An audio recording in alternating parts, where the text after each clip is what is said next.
is the fact that you are here who managed to register. The others are online. We welcome all of the organizers of the patient organizations, all of the guests, and especially Madam Minister Izabela Leszczyna, Minister of Health. We welcome you very cordially. Madam Minister, with her new team, is here together with us, and I would like to welcome Urszula Demko, the Deputy Minister of Health, Mr. Marek Kos, Under Secretary of State in the Ministry of Health. We are still waiting for Maciej Miłkowski, already known to us, the Undersecretary of State at the Ministry of Health, but hopefully he will be with us shortly. So we will be by that able to meet all management board. We will also have Mr. Wojciech Konieczny, and through those 2 days we will be able to recognize and welcome all of the participating team members from the ministry. We are on the patronage of the Kingdom of Denmark. His Excellency Ambassador will be with us at the other part of this meeting at the International Forum. We also have the Collegium Medicum of the University of Zielona Góra and patronage of the expert panels, Ombudsman for Patient Rights, and I welcome Filip Nowak, well known to us, the President of the National Health Fund. And very beloved and deared Ombudsman Bartłomiej Chmielowicz, who is here with us to represent the patient rights. He has always been given a great applause. And I welcome new Deputy of the President of the Management of the Health Fund, Mr. Marek Augustyn.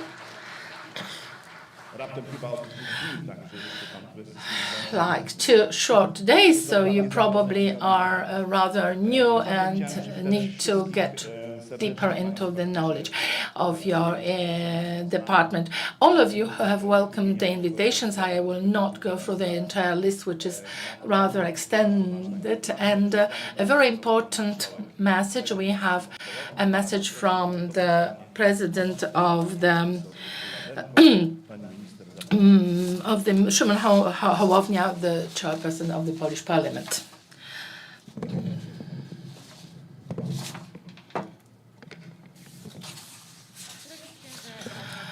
Dear Reverend Arkadiusz Nowak, honored guests, beloved and loved patients, on behalf of the Chairman of the Polish Parliament, Mr. Szymon Hołownia, the addressed letter. I'm going to read. Ladies and gentlemen, thank you very much for the invitation for the Forum of the Organization of Patients. I regret of being unable to be part of this important event. All of the problems related to protection of health are of significance and great importance. Nonetheless, the issue of the patients are really still raising from different unsolved issues. Now, of course, health is one of the most important elements. This is the most important part of our life. It needs protection, cleverness in all of the systematic solutions. Now, to be prepared for this work in legislative and organizational part, we need to know the opinion and insight of the peers. To build on the policy on health, we need to remember to tackle and involve the patients' organizations and, of course, their experience, which is never underestimated, to increase the services that are offered by the sector. Therefore, I'm pretty much welcoming that you are meeting in the forum for the 18th time to discuss all of the extensive register of the problems. The 2 days event will be undoubtedly an issue and platform for exchange of the opinions and solutions that may raise. I really welcome and express my gratefulness for the efforts of all of those who are involved in increasing and developing all of the solutions at the platform of health. I wish you every success and all of the best wishes for your work, and wish you all the best in the 2 coming days. I welcome all of the participants and expect my gratefulness. My best regards, Szymon Hołownia.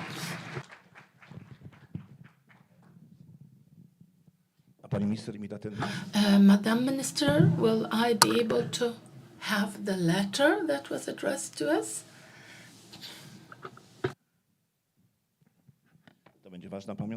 This is going to be undoubtedly a very important remembrance and memory of the conference. Now, the 18th Forum will raise some memories from the very first moment. We've been accompanied by the person who was performing the function of the minister, Madame Ewa Kopacz, a minister who's been with us from the very, very first time as a minister, now a deputy at the European Parliament. She is not with us here. Unfortunately, she has to be with us in Brussels, and she has sent us an address which will be just short to listen the address from Madame Ewa Kopacz. Szanowni Państwo, drogi księże Arkadiuszu, ladies and wybaczcie, że gentlemen, dziś jestem z wami online, dear a nie na Reverend żywo. Arkadiusz Nowak, Zapewniam, że możecie Państwo zawsze na mnie liczyć. Pamiętajcie, że dla lekarza, a przede wszystkim jestem lekarką, najważniejszy jest pacjent.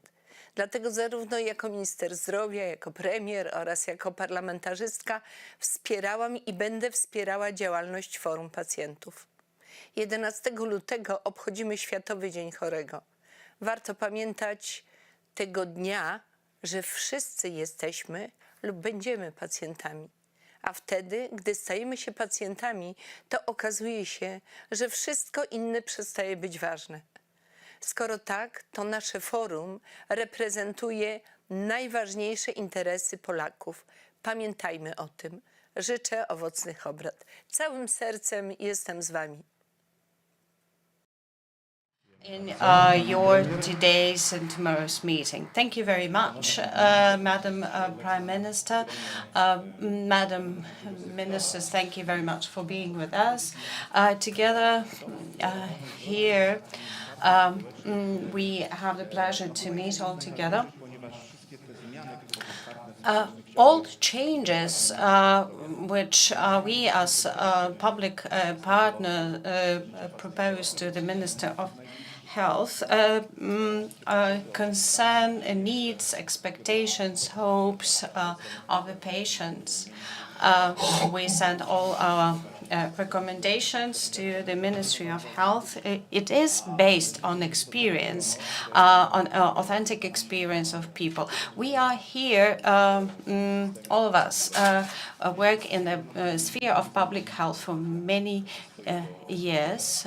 It is very important that we cooperate with the Ministry of Health, with the Minister of Health. Every Minister of Health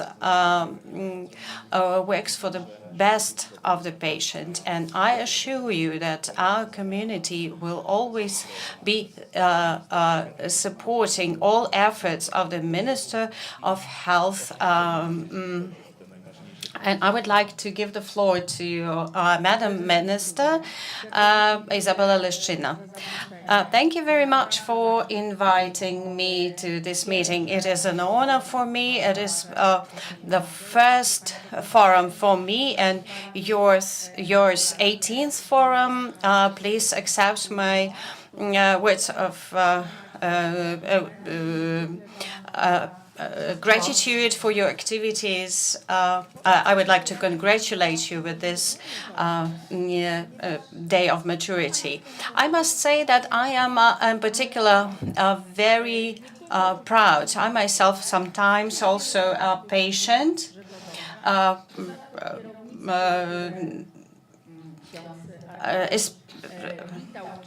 As Reverend Arkadiusz Nowak mentioned before,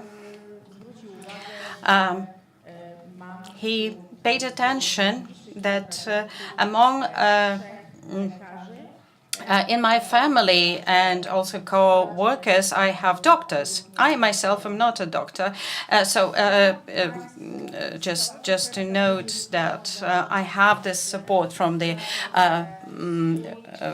from doctors around me. I would like, first of all, to thank you for giving your private time, your efforts to those who are sick. You take care of them, of their rights.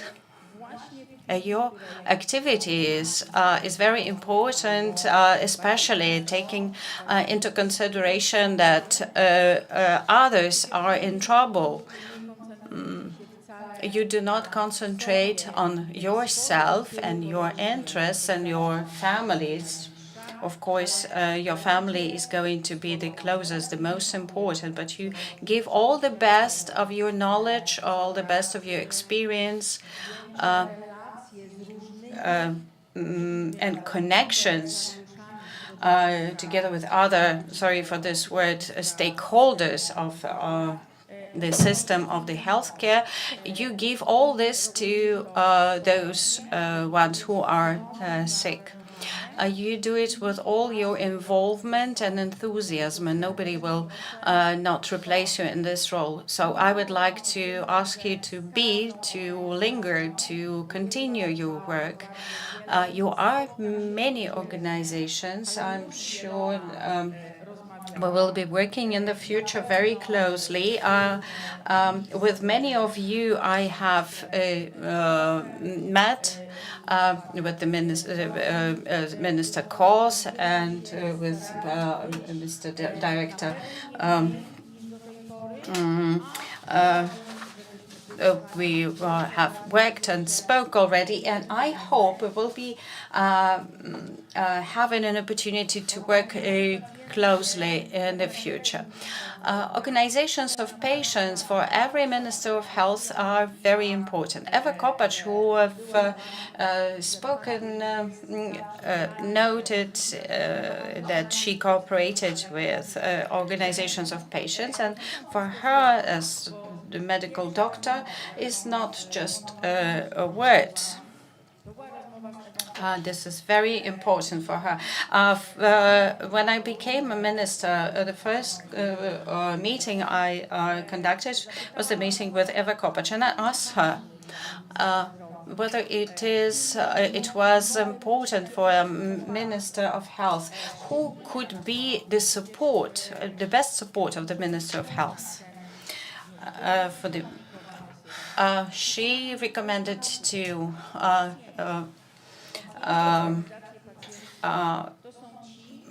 cooperate with patients' organizations.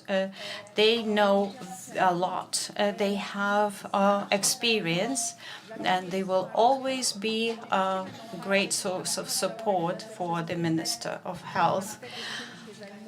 Of course, every organization is centered on what it is specialized in, what it is doing, but there is no doubt that you are capable to find a common ground, to understand each other. Now I look at Marek Kos, and I could imagine that this could be a more difficult group to be among doctors of different specialization. And I believe that to be together with you it's very fruitful and it's very supportive. Reverend Arkadiusz Novak told about priorities, and I should mention that I will do all the best to remember about all of your organization. I invite Arkadiusz, he knows everything, almost everything about you. So we will spend all necessary time to discuss the needs of the patient's organization. Arkadiusz will definitely will make the comprehensive report. We have spoken about organization working with oncology patients. There are organizations who take care of patients with cancer, take care of them. I postponed 1 year the entry into force of the national network of the national oncological network, but it does not mean that we are not working for the sake of oncology patients. We just have to prepare better for this introduction of the network. To take care of all patients. There are more than 7,000. So to make sure that no one is beyond the system of care, and it is a special responsibility of the Minister of Health to include all of them in the system. You know, the politics is something else that maybe you are not interested in politics as we are. The change of government is one of the events which requires a lot of attention. Maybe this is not your priority. And I, as a Minister of Health, would like to ensure you that all oncological patients will be taken care of. All those who have created the oncology network are continuing working. So we do all our efforts in order to improve the quality of the network when it will enter into force.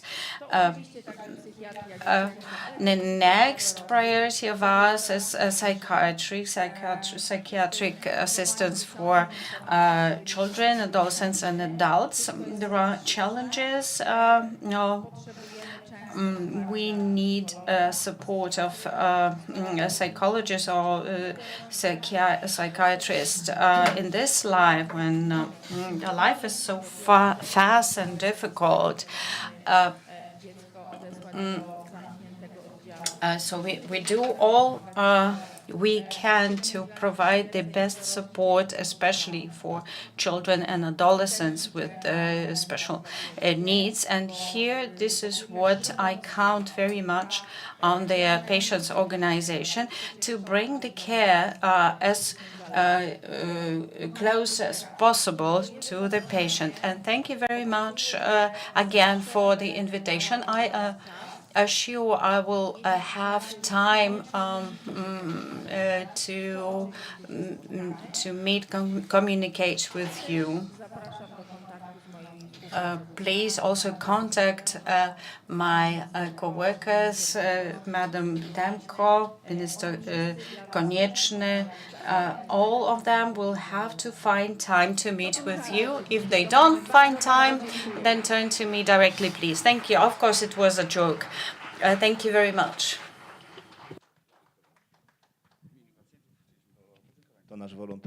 Okay, we have our volunteer here.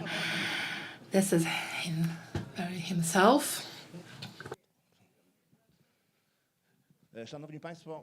Ladies and gentlemen, thank you very much, Madam Minister, for this heartful, very warm speech. As we know, an important element of the meeting is an issue of granting awards, the health of patients, and a social public hearing, which will shortly be about 20 minutes convening. We will have all the ministers who've been dedicated by Madam Minister, because she will need to be at the Parliament. As we know now, important issues are being developed right there. We are now giving the floor to Kuba. Thank you very much, Madam. Ladies and gentlemen, on the 18th forum, as you have rightfully noted, Madam Minister, the award is already 4 years old, and has been organized and initiated by the Patients' Rights and Health Institute. and has been organized around the World Day of the Sick, and is appointing all of the awardees around the patients' rights in the prevention law of patient safety, volunteering and community activities. So the jury is composed of initiator, the president and ombudsman, and the president of the Instytut of the Patient's Rights. So we have this panel of the three organizations which are appointing the awardees in those three areas, is to appreciate all efforts, as Reverend Arek also including the third sector.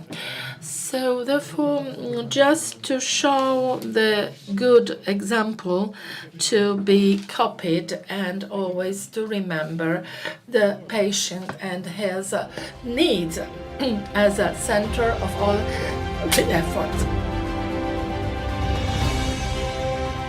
So let's start with the award.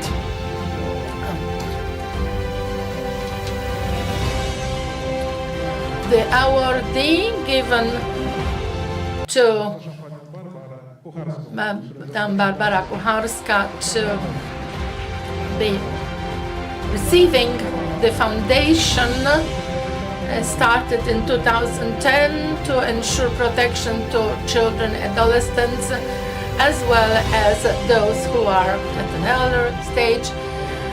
We have here all those elements being met by the organization, and that's why it's been appointed and granted the award this year, operating over 10 years, arranging many projects that were for the beneficiaries of a significance, and also post-diploma studies, as well as the conferences, educational and other health camps for those that were the beneficiaries, for youth and adolescents from Warsaw and other parts of Poland.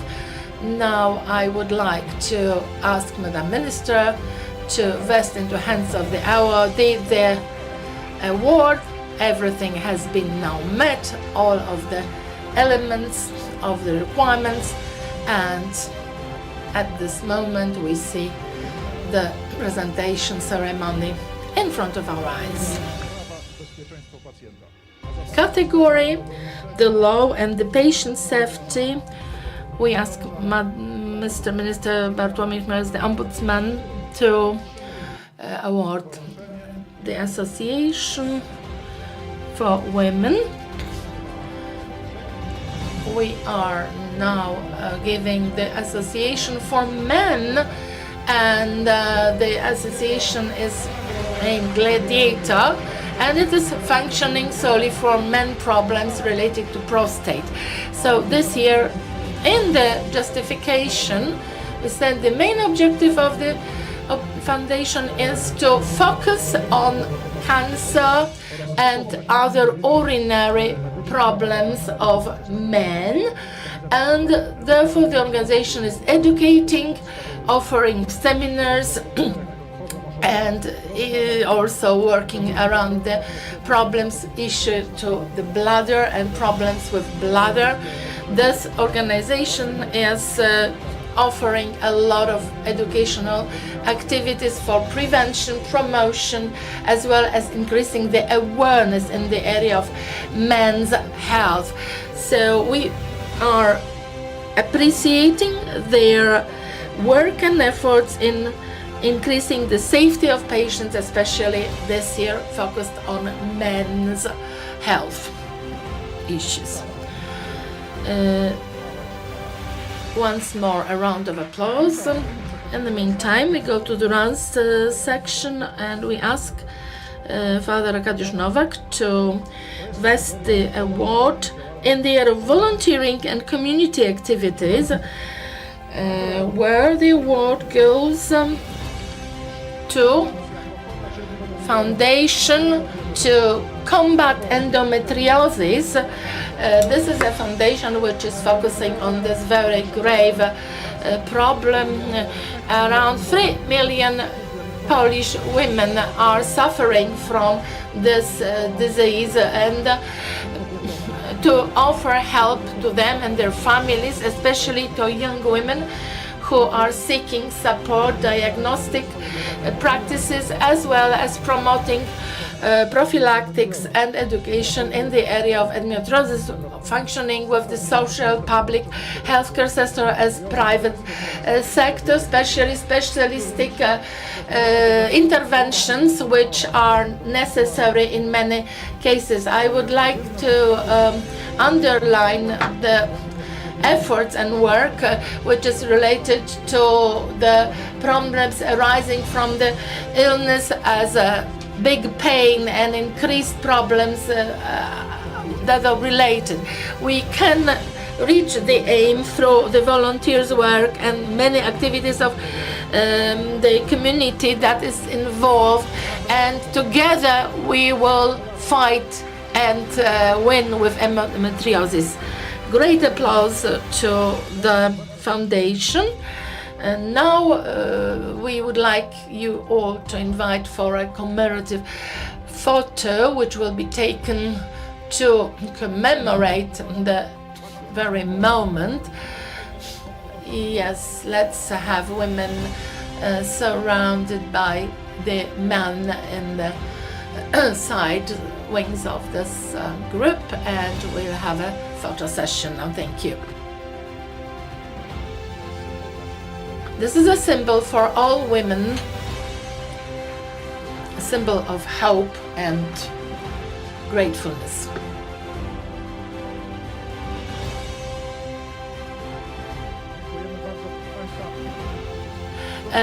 Now, just a minute technical break to rearrange the stage, because we will have a very important part of a social hearing that will be invited the panelists to take. We will have Madam Minister leaving us for their parliamentary duties. Thank you very much, Madam Minister, for being with us. Let's give a round of applause to Madam Minister for her presence and her intervention at our conference. Ladies and gentlemen, one more thing I want to announce. I don't understand why we don't have a Minister's Award here. We will have also a Minister's Award entered into this register of awards at our conference. Thank you.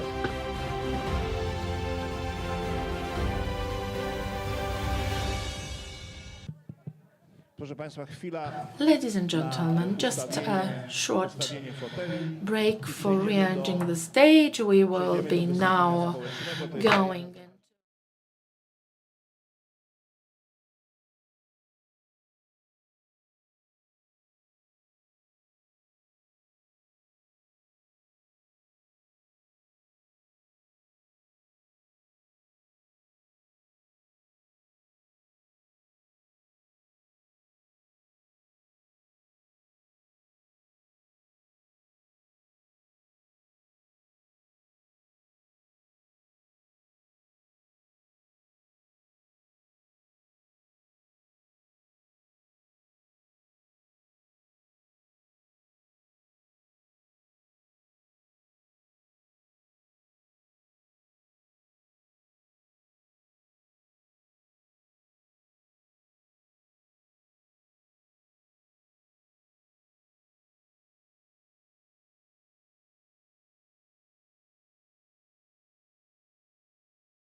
slightly modified. However, the questions that you are registering in the given time, the questions that were passed to the ministers, so that the ministers could get ready and prepare for right answers, even if they are not satisfactory to the participants, because they may not give many hopes. However, it's better to have the answer rather than not to obtain any answer at all.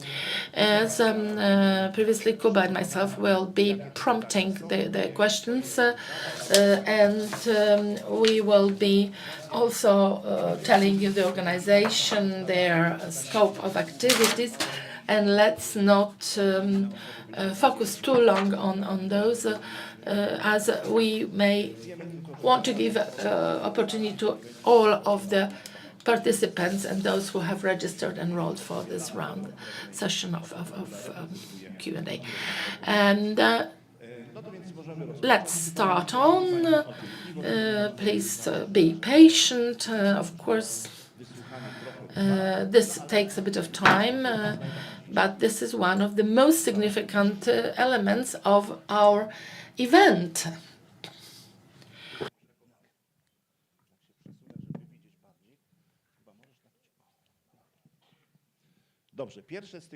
First question is addressed to Minister Marek Kos. I remember the question for quite a while. It is reappearing at our forum. It is related to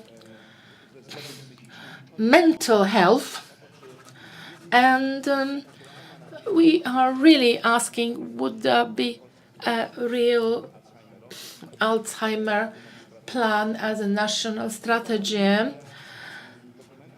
We know that these national plans, strategic documents addressed to particular diseases are met with criticism because people are saying there's no point of creating other documents.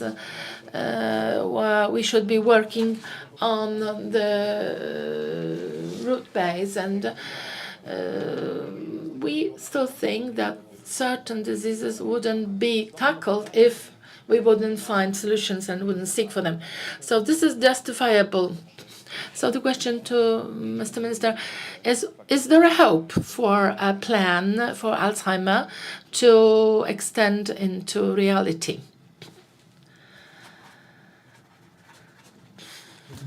Ladies and gentlemen, good afternoon to you. Questions are what we are here for, to address and present our vision and opinion on Alzheimer's disease, which is a significant problem, and a plan of the Minister of Health, which is something that has to be tackled. This is a major problem, as the majority of the society is not aware of how much people are in a group of 0.5 million people.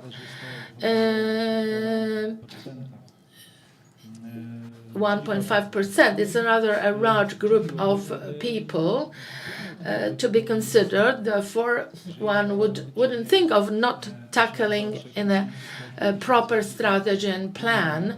When we have over 500,000 people, we need to consider, and we have a plan for dementia, which will be strategically developed with different groups of specialists, psychologists, therapists, and people who are in fact in expertise in diets and other aspects of the disease. Until the end of this year, we might have shaped form which won't be final, but rather detailed steps, which way we'll be going, what milestones will be reached, and we will also need to have extensive care and protection which will be needed to larger groups. So we consider the problem to grow, so we need other ministries, Minister of the Social Protection of Senior Citizens and Social Policy and Social Issues. Other works are already undergoing. We will be trying to tackle and manage the issues that arise. We will be with the social presidency in the EU. We also have a part envisaged as a priority for the next horizon. And we will be negotiating more and more opportunities. So thank you very much. The answer is positive, and the document as such will be delivered until end of this year. Thank you very much for the answer. We don't hear the floor, unfortunately. There is an appeal whether a representative of the group of patients will be able to take part in the works. We have representatives of social dialogue, so I'm sure we will hear this in the minutes. A question to President Augustin. We welcome you back again. We are asking questions on behalf of Elżbieta Botlińska, President of Amazon Club from Darłowa. The question is relating to the prevention. One of the priorities in the presidency were already addressed, but perhaps we will see a better shape and developments. Whether in the prevention programs of Ministry of Health we can see prevention campaigns in small municipalities, also the cardiovascular system, and other problems relating to youth and education of the adolescents. We would really see a better involvement of the stakeholders from the Ministry of Health. What is the answer to this? Once again, good afternoon. Reverend Arkadiusz has mentioned that I have a very short experience in my capacity, so apologies if I am not prepared well. I have been since 2016 in part of the health sector, and I've been working in Katowice region, and the prevention has been very close to my heart, and I've been a great propagator of the issues relating to this prevention activities, which should be more embedded into Polish scene. Now, so the question has been here put on the table by Madame Elżbieta Botlińska. I must say that out of many areas that are in the prophylactic, I do not see that we should underline and prefer one from another topic, because the prevention that is being part of the works performed by the Amazons are very, very soft area and skills that are required to work within that circle. We should remember that there are many campaigns that have been implemented by each and every health care institution in Polish healthcare system. Maybe it could be increased and functioning at better momentum in smaller municipalities. Yes, my answer is yes to this, but unfortunately the infrastructure is not being developed pretty well. The hospitals and healthcare centers are not very close to that particular center.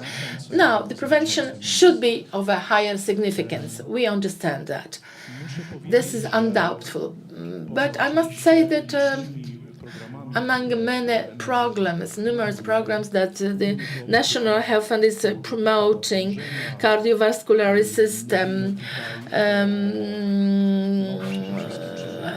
diseases or the other diseases relating to nephrenia, to diabetes, other that are relating to the civilization diseases, the diseases that are suffered by those who are witnessing the impact of those diseases, and they hold much less chance to get the similar treatment as the municipalities with higher number of inhabitants.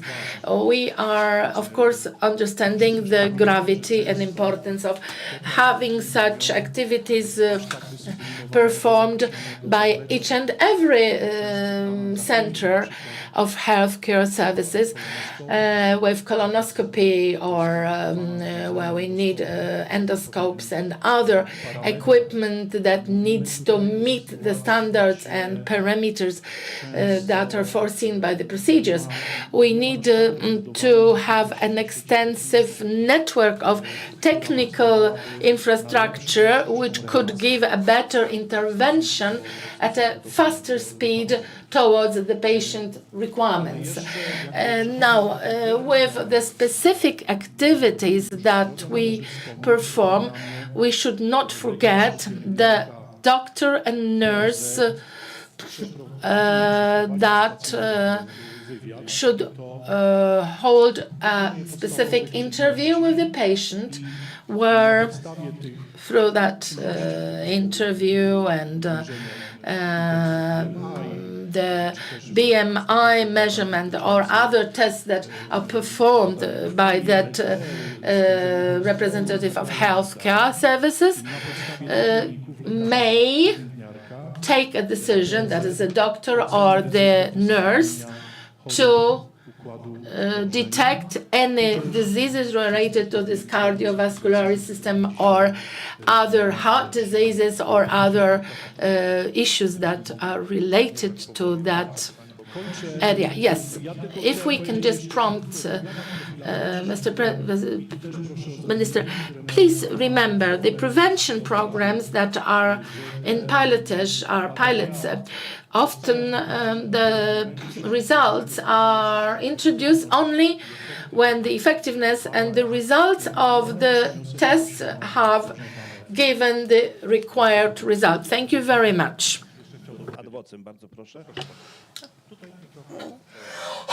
Mr. Minister, ladies and gentlemen, I would just like to add, as I was involved in prevention work in my municipalities, there is an institute. Normally, family doctors are involved in diagnosing the cardiovascular system diseases. So I cannot imagine the situation that in Powiat towns mammography diagnostic tools are not available. There are specialized hospitals which are providing such diagnostics there is a special program, so all the Powiat capitals are obliged to provide such diagnostic. There is financing for this. So also it should be provided that everyone who needs such diagnostics will be able to perform it. It should be achievable, it should be located and easily reachable. Thank you very much, Mr. Minister.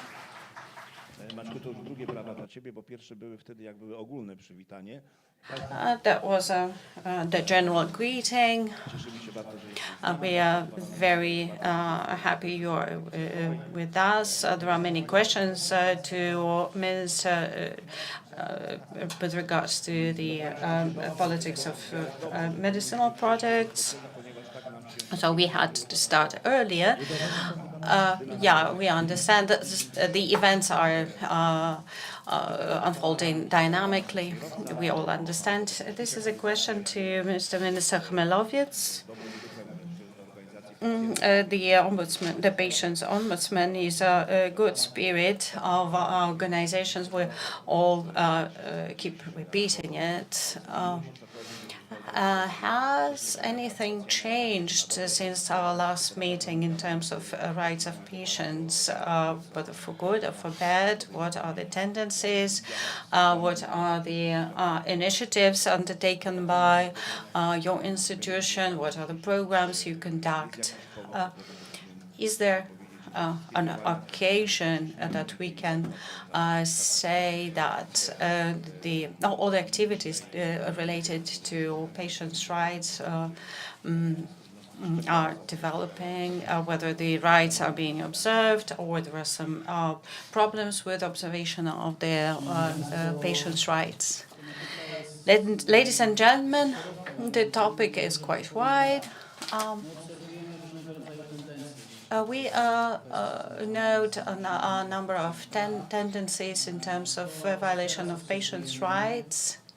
What we see now is, to a large extent, we see problems in the sphere of hospital treatment in comparison to COVID time conditions, when we reported limited access to treatment. Of course, right now still we have a number of challenges. The legislator did not foresee in 2022 that there would be situations and cases in which services will be provided. The services having nothing to do with up-to-date knowledge and technologies. The health institutions would be involved in providing services not supported by scientific evidence. So for us, it is important to support introduction of such services. The legislator also did not foresee that services are provided by people who have no competencies to provide those. Information which appear about uncontrolled,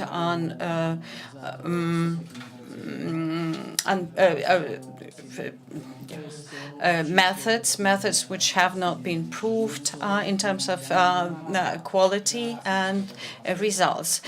The legislator needs to take action.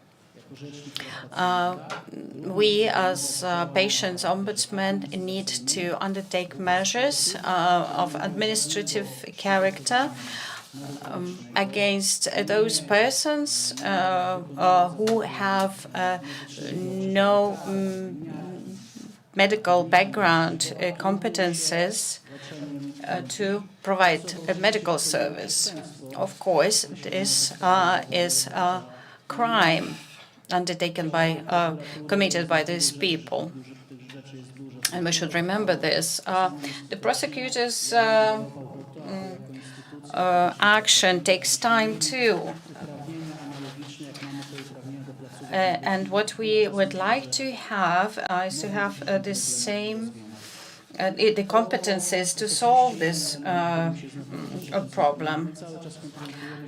We also focus on issues concerning activity of services, institutions in terms of communication, providing information over telephone, access to medical records. We understand that the problems are many, and we unfortunately, we cannot do everything at the same time, so we set priorities. Psychiatry for kids and adolescents is our priority. Perinatal care is our priority. We've spoken already publicly about institutions we do not use pain relievers in their operations. We requested to provide information those institutions who do not apply such procedures. We also claimed the violation of the patient's rights. We collect information about such incidents. We collect information from the most important axis of the system, namely patients. This year, we would like also to concentrate on observing the standards of the perinatal care standards. Would spread the information, conduct educational activities, but also we will request reports from the medical services who violate the standards of perinatal care. And I must say that there will be administrative decisions from our side reacting to such practices. Also taking an occasion as I'm talking to people who know the best about any information, any situation in the healthcare, please inform us about violations, shortcomings in your area, about situations when the patient's rights are being violated. I would call this also collective violations or systemic violations when the state, the services do not meet the standards or do not meet the requirements or expectations of patients. And I ensure we will get engaged. There are questions. Thank you very much for joining us. And I would like to read the first question from Ms. Elvira Lawicka from Kolon Polska Association.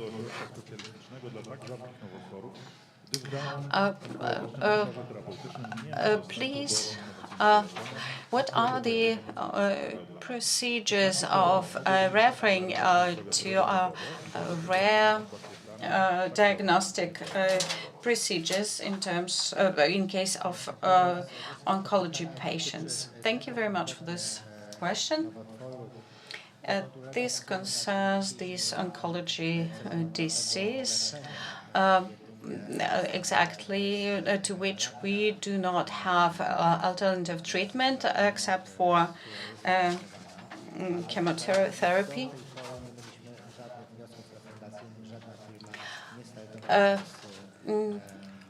Until today, we did not receive a single request for a refunding reimbursement of medicinal procedures other than this.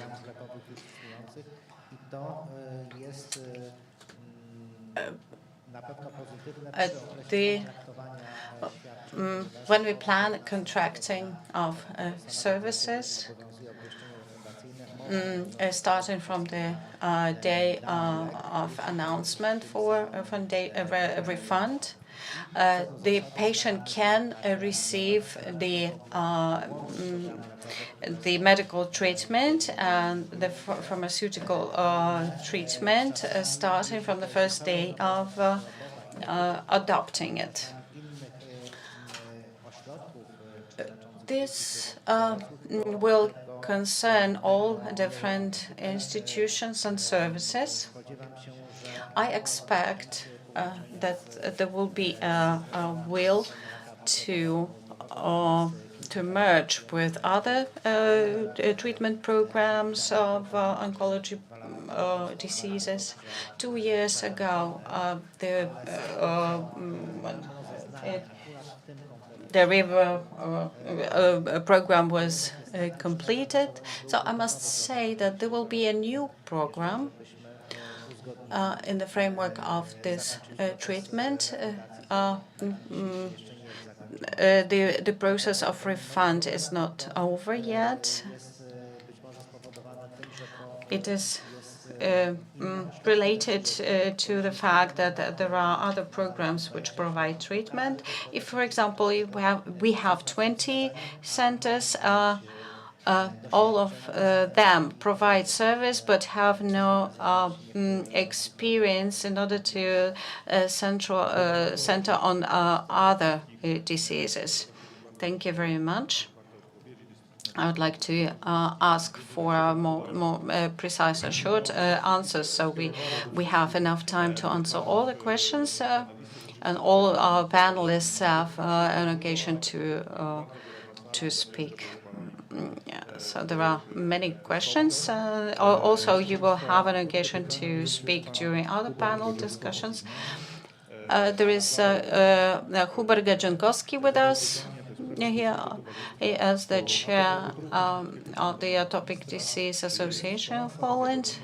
He asks whether there is a chance for the patients of nasal inflammation to have access to treatment. I would answer yes, there is a chance. There is one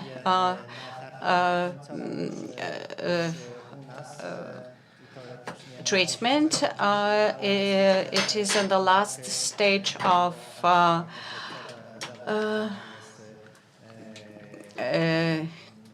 research. Polizumab medicine.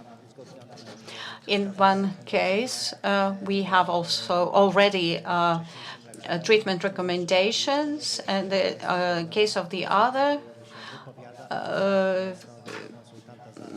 we have no recommendations. There is no option for starting treatment, but for continuing treatment. Thank you very much. And now the question to Minister Kos. The white dame is the chief Amazon of the country. Grisha Beckman asked the question about rehabilitation for women after breast cancer treatment.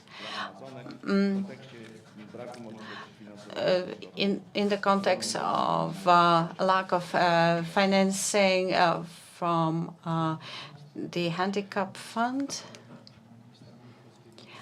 On behalf of Minister Milkowski, I would also, just like Minister Milkowski said, I would say that there is a chance.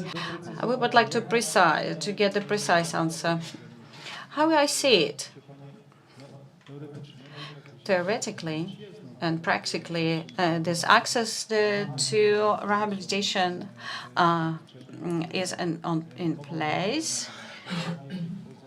The rehabilitation can be provided before surgery, after surgery. Right now, access is it's not that easy.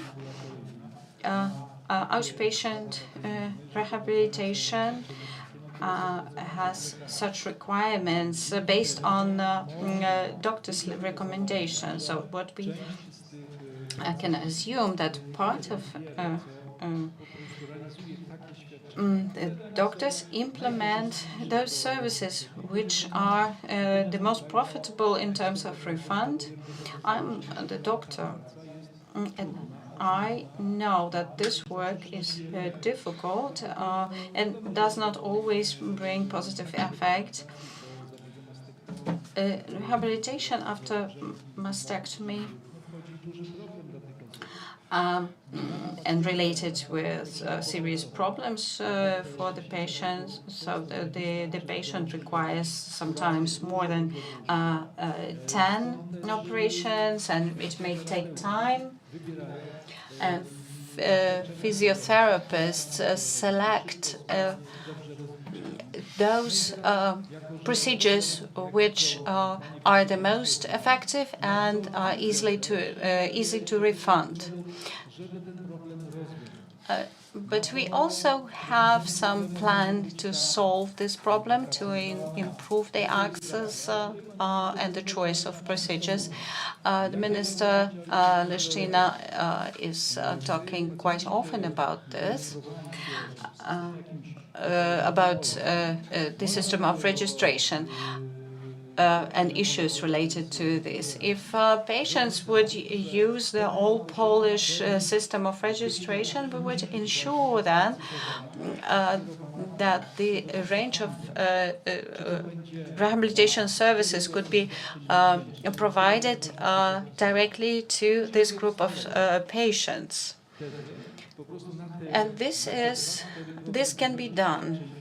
And in this case, about 20% of these procedures could be a priority for ladies after mastectomy. If this registration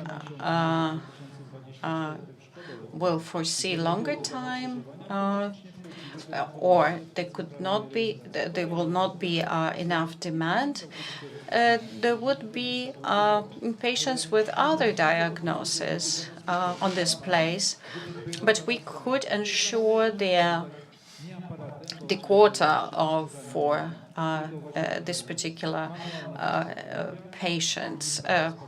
It could include manual physical therapy and work with patient, not only limiting to 10 procedures, but it could be more and for longer time. Also, we would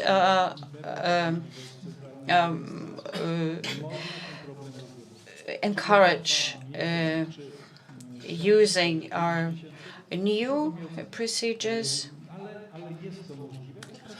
It will take some time, several months, but I would say that it is feasible and it will be provided.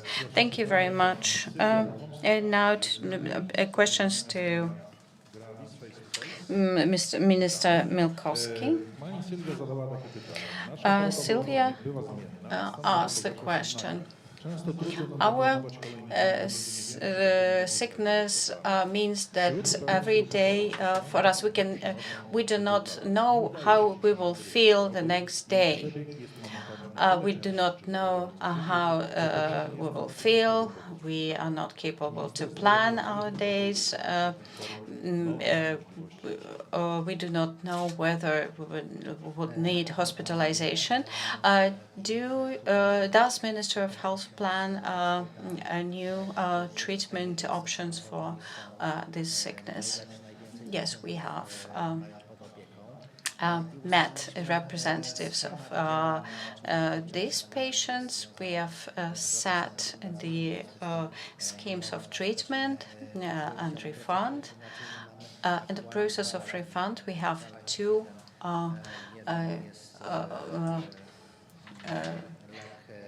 measures, alpha and the other, Evaltinus alpha and the other,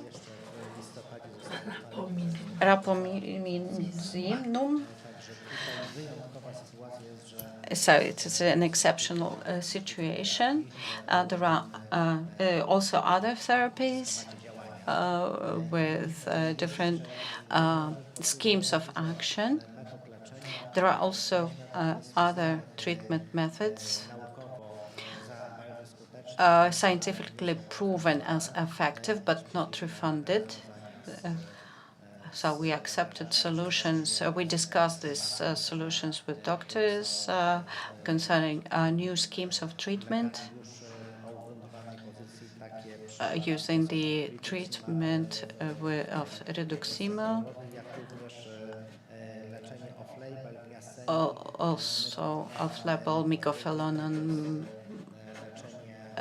This is the treatment, outpatient treatment after transplantation. In case of this sickness, this is the recommendation of label, and I hope a lot will change in the short time. I do not. One of the application has been already worked over. This is the good information for patients. Thank you. The other question, Camila from is with us. In Poland, there is a small group of sick people afraid of who are afraid that their bones would be broken.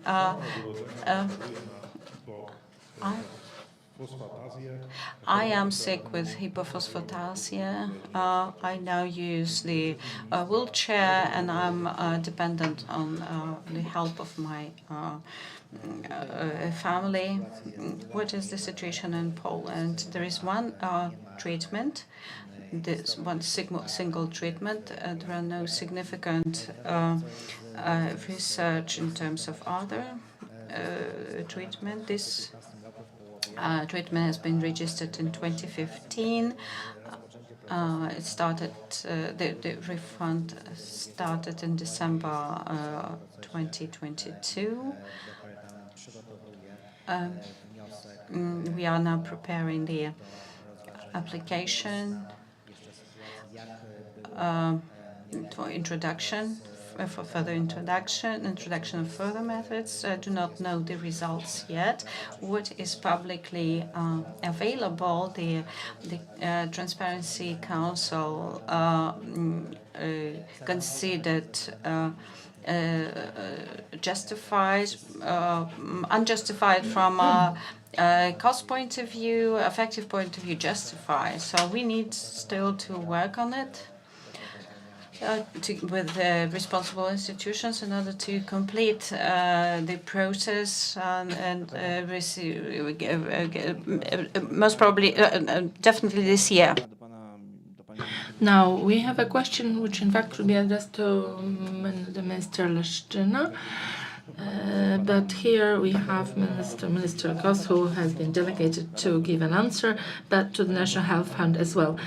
Władysław Janczura, president of the Association of the Mental Health Association. I'm not sure if Madame Władysława is here with us, but she is concerned about the issues of funding for the mental health, which is done and performed within the National Health Fund with the capacity of the Mental Health Fund. And she's concerned that perhaps until this end of the year they need to fight for the contracts for the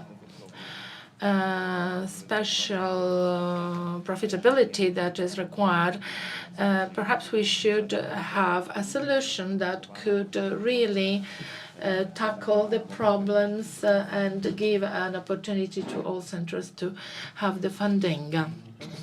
Yes, ladies and gentlemen, I must say that those centers perhaps, yes, they've been an excellent chance to be solved by a pilot which was already running since 2018, and for several years it's a success and extended until 2024, to the end of 2024.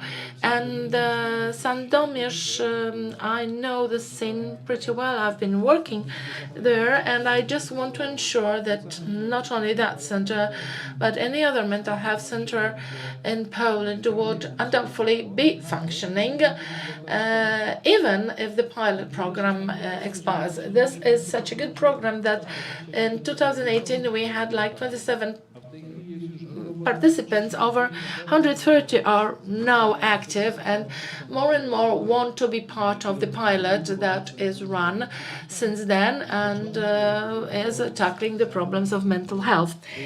Naturally, we were forming the principle that they would offer the outpatient services and environmental care services and some educational activities. But at the moment, we can contract in services in the Center of Mental Health where they have no open and closed health services. Therefore, we extending the offer are also foreseeing the opportunity to give more and more funds, and we see the activities developing in the right direction. And I've been discussing with the experts that almost half of the Poland holds expert centers in the psychiatric health sector. Now we need to have a model of environmental support for those with the mental disorder patients to be treated as close as possible to the household, not to have him hospitalized, rather to have services coming to his home. We don't want to close the patient at home, but we want to have less beds being consumed and perhaps use the Italian model where the hospitals for psychiatry and mental diseases are really small and are of specialist faculty. We would really want the household and family being the part of the outreach of the services offered to the patients, not all of the psychiatric diseases, but to the majority, undoubtedly. So once the pilot is expired, end of 24 or 25, we cannot define the deadline. We are undoubtedly certain that we will go into that direction to finance those services centered on the houses, families, and we will learn more on how to outstretch and develop the services so that they could be to the benefit of the patient and performed in that capacity. Naturally, the workforces, we need to have the psychiatrists and psychotherapists who are offering the services, but perhaps in a year or 3 years' time, we would have all workforces available to that spectrum.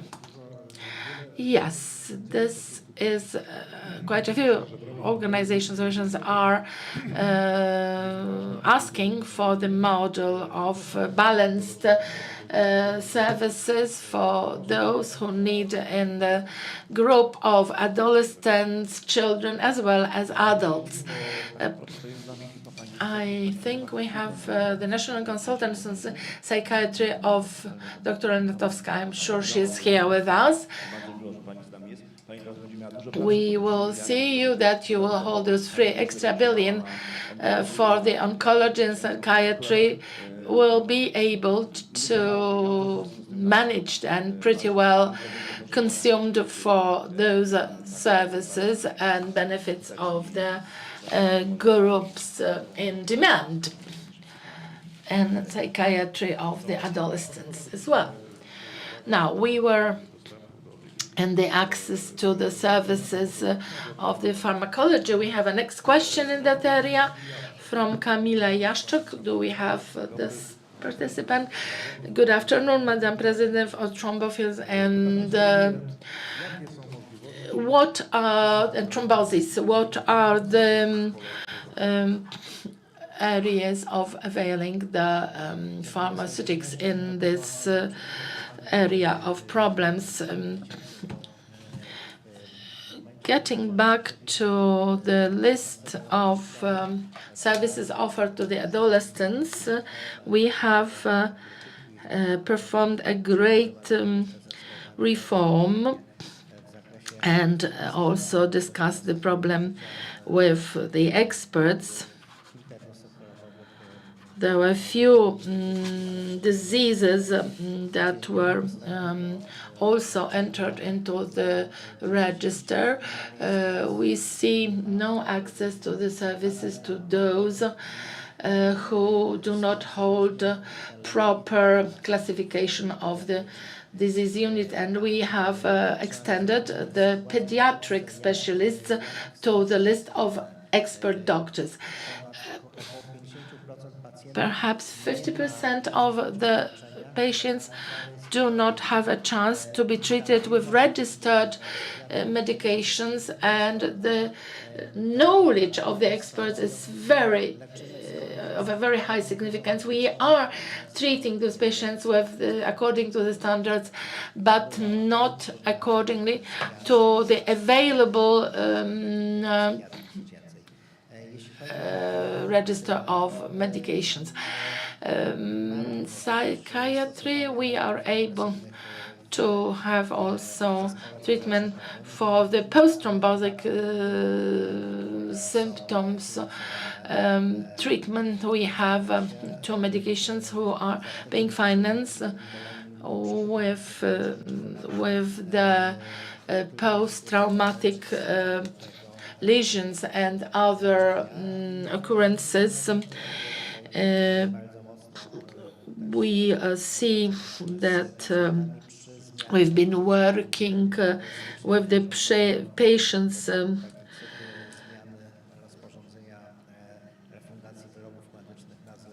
where the ulcers and abscesses were analyzed, and the available treatments we will be now extending with minor improvements all of the errors that may have occurred, where we will have a decision to make sure that all discrepancies will be amended in the area of treatment of such problems. The next is a question addressed by Dr. Michał Witkowski. The question is the president for Association to those with anemia. Will we have caplacizumab refunded, which is with the different specters of the anemia, where we see in 90% being ill-treated or distreated, in 90% leading to deaths. In particular, with this particular medication, this procedure has ended with a negative opinion, as a company has been declined approval. We do not have many evidence medical experience of extending lifespan. We have some intermediary evidence, but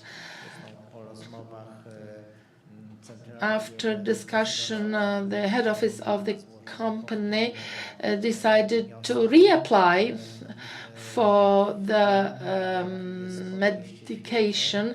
We know its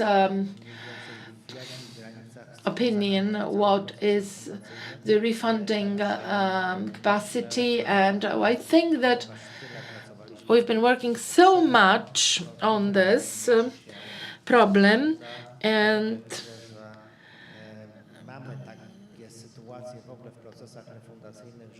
in the refunding processes,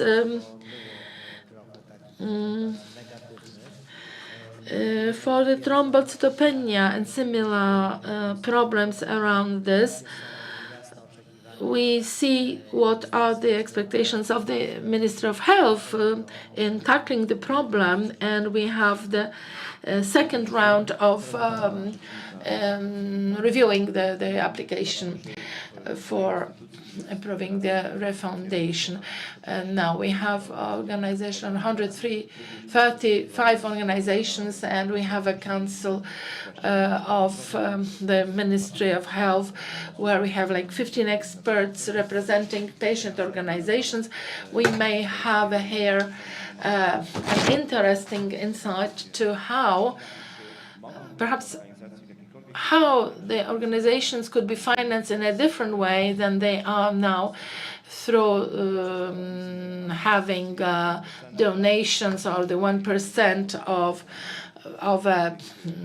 income tax or other grants being received by pharmaceutical companies. Do you see as agent for this particular issue an endorsement by the Ministry of Health and Ministry of Finance? Yes, but it will go through the go to the Ministry of Health. I'm not sure if you remember, we've been already going through the discussion where some of you representing rather mature organizations in the system of healthcare services aiming to reach financing from different EU programs. Naturally, many group of organizations, 6,000, are small, run through voluntary activities with a lot of spirit and heart endorsed to the efforts. They should be given support.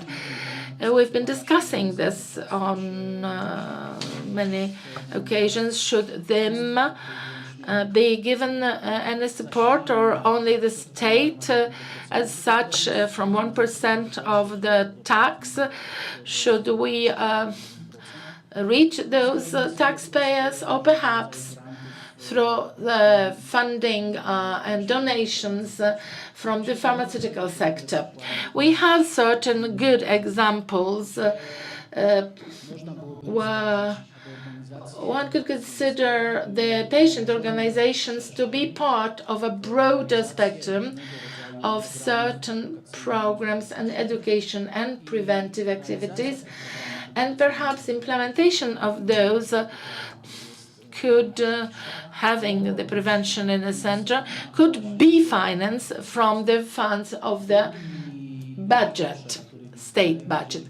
Now, if I look at it and have the funds from the EU funding, maybe those run through the preventive education activities by the patient organizations, nobody else. And I think, Arkadiusz, that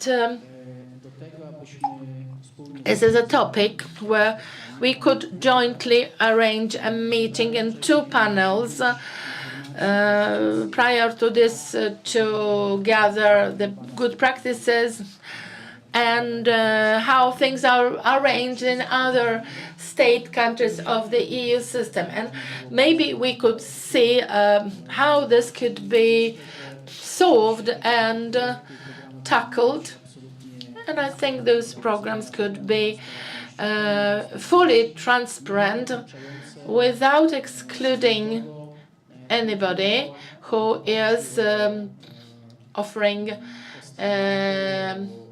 its endorsement and giving very thorough practices for the program. So that's one side of it.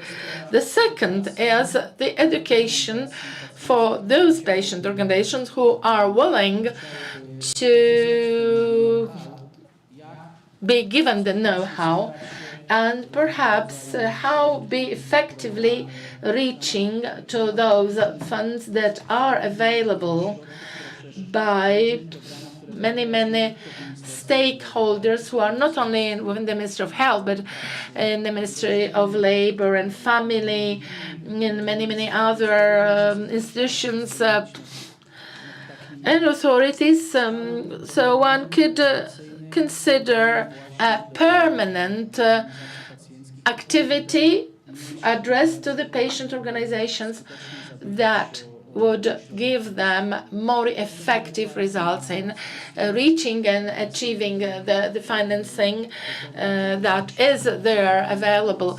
I am really for gathering the information and using the best examples from Europe and discussing this together within the patients' organization and the panel that is embedded in the Ministry of Health. Thank you very much. We are, of course, taking the offer on the table, and we are part the chair for the patients' rights with the ministry. I am really for it. So the announcement and notifications that relate to the competitions and other type of renders that go in the area for the activities in service and for health care.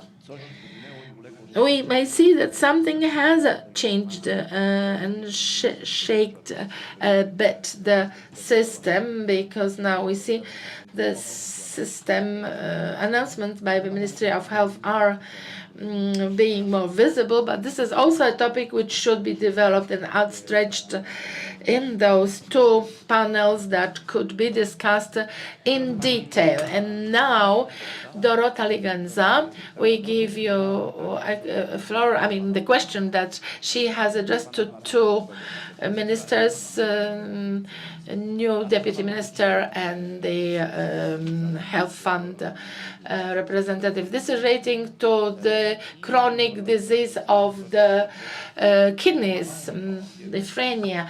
And are there any options for the community to encourage and go through the testing for any chronic disease related to kidneys, or perhaps have the first contact doctors to be referring the patients to testing and other early diagnosed systems for the coming years. We give it the floor. Answering the appeal of the moderator, I would like to answer and try to be short. In terms of the basic health care, from November 2023, the regulations include also the aspects of the treatment of the chronic kidney sickness diseases. The coordinated care accounts to 32% of services providing the basic health care.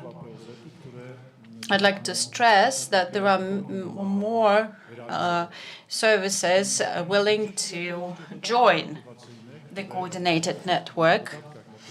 There are motivational payments aimed at increasing prevention program. For every 100 diagnosed patients, and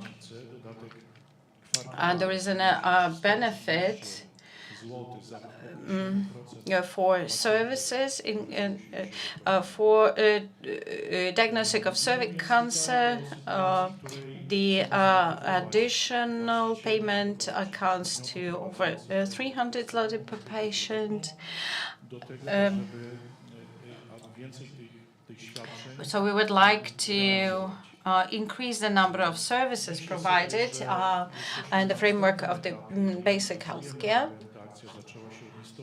This campaign started from November last year. There are many things that we need to improve, and we count on your feedback and in this regards.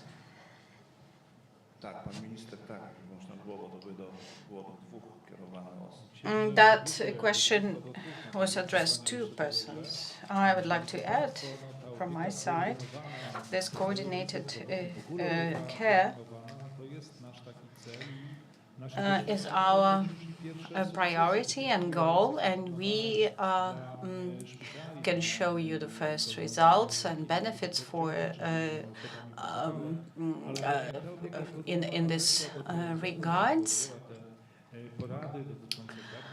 This coordinated care concerns pulmonology, neurology, and other spheres, and that was very good reaction of the patients' organizations. That coordinated care for nephrology patient is good. So this is the last feedback we received. The pyramid is in fact upside down. The largest amount of money goes for hospital care, and less funds go to prevention on early diagnosing on early stage when the treatment can be conducted in outpatient settings. For us, the best option is the coordinated treatment. We would like to broaden this for new areas of treatment. The next question is for Mr. Milkowski from Marek Mikoto, Association Appetite for Life.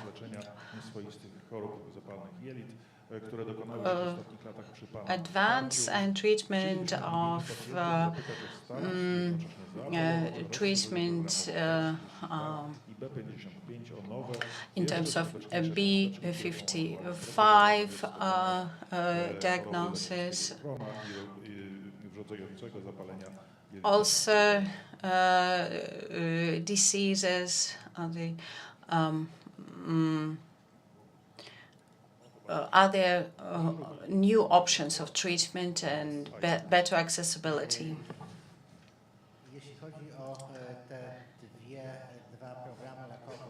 These two treatment programs you're talking about, thanks to Jakubiak, Mr. Jakubiak, we agreed that there is a need for change, and we conducted this change in terms of length of treatment and modification. There are shortcomings in terms of refund. It concerns two treatment schemes. Upadacetinib in clinical treatment, clinical research programs. And in case of one precondition for ulcer, in December we discussed it, we worked on it.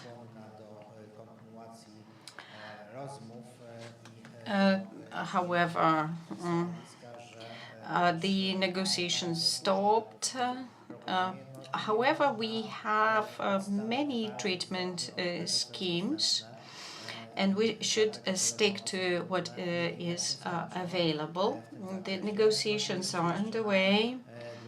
I do not know what is going to be the result. And we have the new treatment, Milkizubab.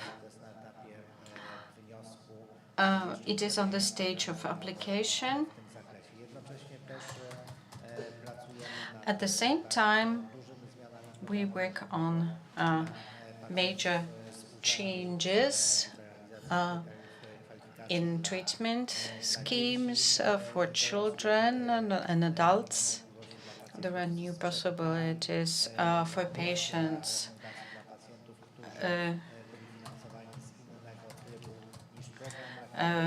with fistulas. There are treatment which is refunded. We are also working on restructuring the registration, signing up. I hope it will be included in our April announcement, and if the company, pharmaceutical company, will be ready, we would add it. However, at this moment, it is not. Thank you very much for your answers. And now the question is in public health sphere. Piotr Dąbrowicki, medical doctor. He's a member of the Council to the Ministry of Health. He's a chair of the organization of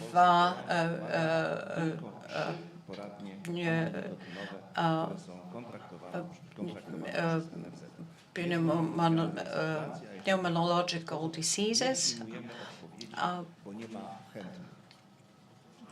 Why there are what would you suggest to his request? I'm afraid I will not be objective. I am against smoking. I never even tried, but I understand that it's not enough. But it is quite a lot for the start. I should admit that I did not get much interest into this topic because it was not my case. But I do not want to declare anything, but I promise you I will involve in this. And from the ideological point of view, I declare to conduct a broader anti-nicotine prevention and prophylaxis. I think the coming months will be enough for me to formulate this. Maybe there are no patients who want to get treated in such outpatient clinics. Unlike addiction to psychoactive substances, we have tens and hundreds of clinics helping these patients. But in terms of nicotine, here there are less people willing to treat this addiction. This is kind of addiction which is very accepted by the society, unlike psychoactive substances and other, for example, alcohol. Nobody notices nicotine. A maximum is the smoke.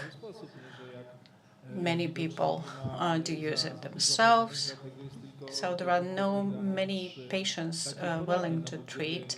So that is why there are so few outpatient clinics.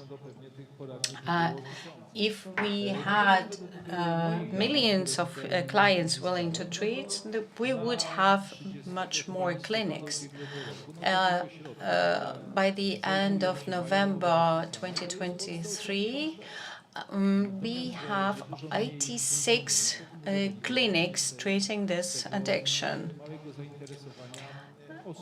So that is why this is quite few number, but please note that the demand for such treatment is not very high.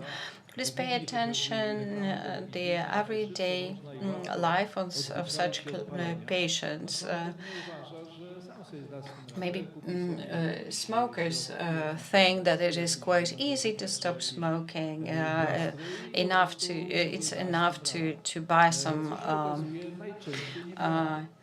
pills in the pharmacy, and it would be enough to stop smoking.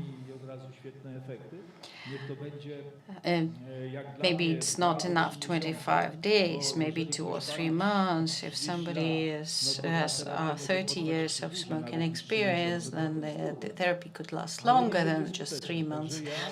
I am in favor of increasing the number of such clinics. Now, as far as the funds are concerned, we have calculation of the Agency of Tarification and Medical Technologies. They prove that these services are better, paying off. So it means that such services are quite beneficial for medical services and the institutions. So I encourage them to introduce this into their range of services. We also want to encourage the smokers to tackle their issues, their addiction. And therapy here should be multifolded. Minister Chmielowiec wanted to share the experience of quitting smoking. I quit smoking 12 years ago. I did not see a single information campaign about clinics providing treatment. There is no knowledge about this. The doctors, family doctors, for example, do not know how to stop smoking or where to refer the patient. For example, a guard which is working in my institution complained to me that he could not quit smoking and did not know where to turn to, where to get help. None of the doctors he consulted with provided him information on how to tackle. So I believe that there is a great role of education and knowledge also from the side of family doctors. We will also have the topic during the panel session, during which we will discuss this addiction. In terms of basic medical health care, also I would like to add the education in schools. If health education is taking place in the schools, and young people will know that for many problems there is a solution, there is care. Young people will know that smoking is addictive, and they should know that there should be a solution. So they should know first that this is harmful, and second that they can look for help, and there are services which are capable to help them. In case of Bartek, last year we supported your efforts aimed at convincing Minister of Education and Science to introduce the discipline of knowledge on health. We sent letters supporting this idea. We all know that prevention and education are the most important. And all of us who are here in this room, we know this for years. However, we never managed to introduce health education in schools in a systematic way. We know that governments change. Now the Minister of Education, Barbara Nowacka, declared that she would work on such changes. Maybe you know some more about this topic. I do not know details. What I know is what we hear in the media. I know that revolutionary changes have been announced in the sphere of education by Barbara Nowacka. We can ask ourselves what next? If not now, then when? When should we make these next steps? We have good examples. Together with my team, we have made an analysis of good practices in other countries. For example, in Finlandia, there's health education in schools covers many aspects, not only health, but also social empathy, environmental health. This discipline is divided into different sections, adopted to the age of pupils, develops not only knowledge but also critical thinking skills, knowledge about sexuality. So there is a number of aspects in this discipline. This education is implemented not only by teachers but also by professionals and non-governmental actors. We see now that this is the moment when we can make this first steps, and I believe that these first steps will be made. I know that it will take time to make it really important part of education, but please let us make a first step in this sphere so our youngest citizens have this information and preparation. Okay, we go back to Mr. Miłkowski. Ewelina Matuszak, good afternoon to your foundation, to the inborn blood diseases, to hemorrhage, related to hemorrhage. What are the latest changes in the program that was observed until last year? A therapy related to long operating agents in the treatment of the diseases related to blood and hemorrhages. For this particular treatment of the cancer disease, we have embedded directions for hospitals who are performing the contract to go through the common purchases that are performed within the coordinating body, and this body is a decision maker for the shaping and the tenders that are carried for the programs, for the coordinator for the child's health, child health center. Last year it was won by a short-term functioning treatment. Now, with the observance of and lack of the treatment that is related to the products from blood and other products that are functioning in the long term. However, the ministry is not part of it.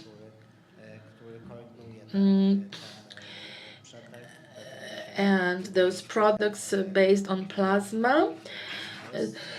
And we are observing at what stage we're at for reaching any solutions.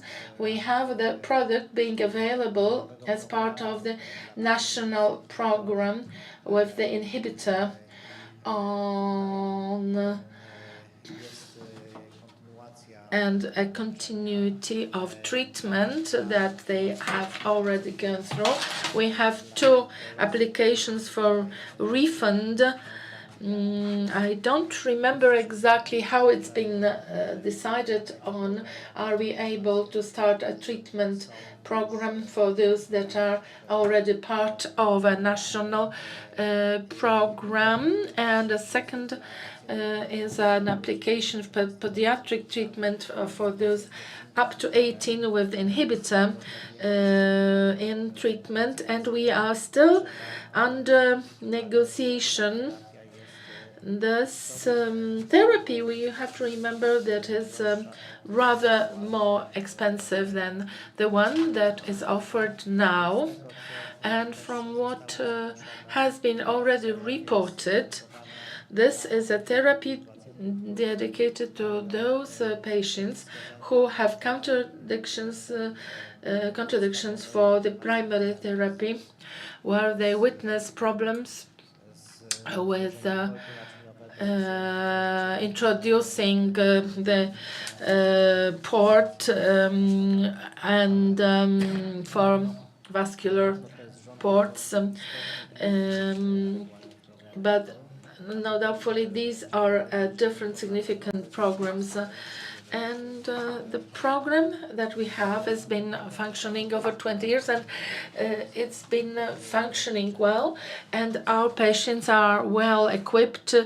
However, this is a rare disease, and patients function on those drugs that are available. We may have to rearrange the patterns. However, in some instances, there are no clear legislative grounds which would give us better insight into what can be done and for whom.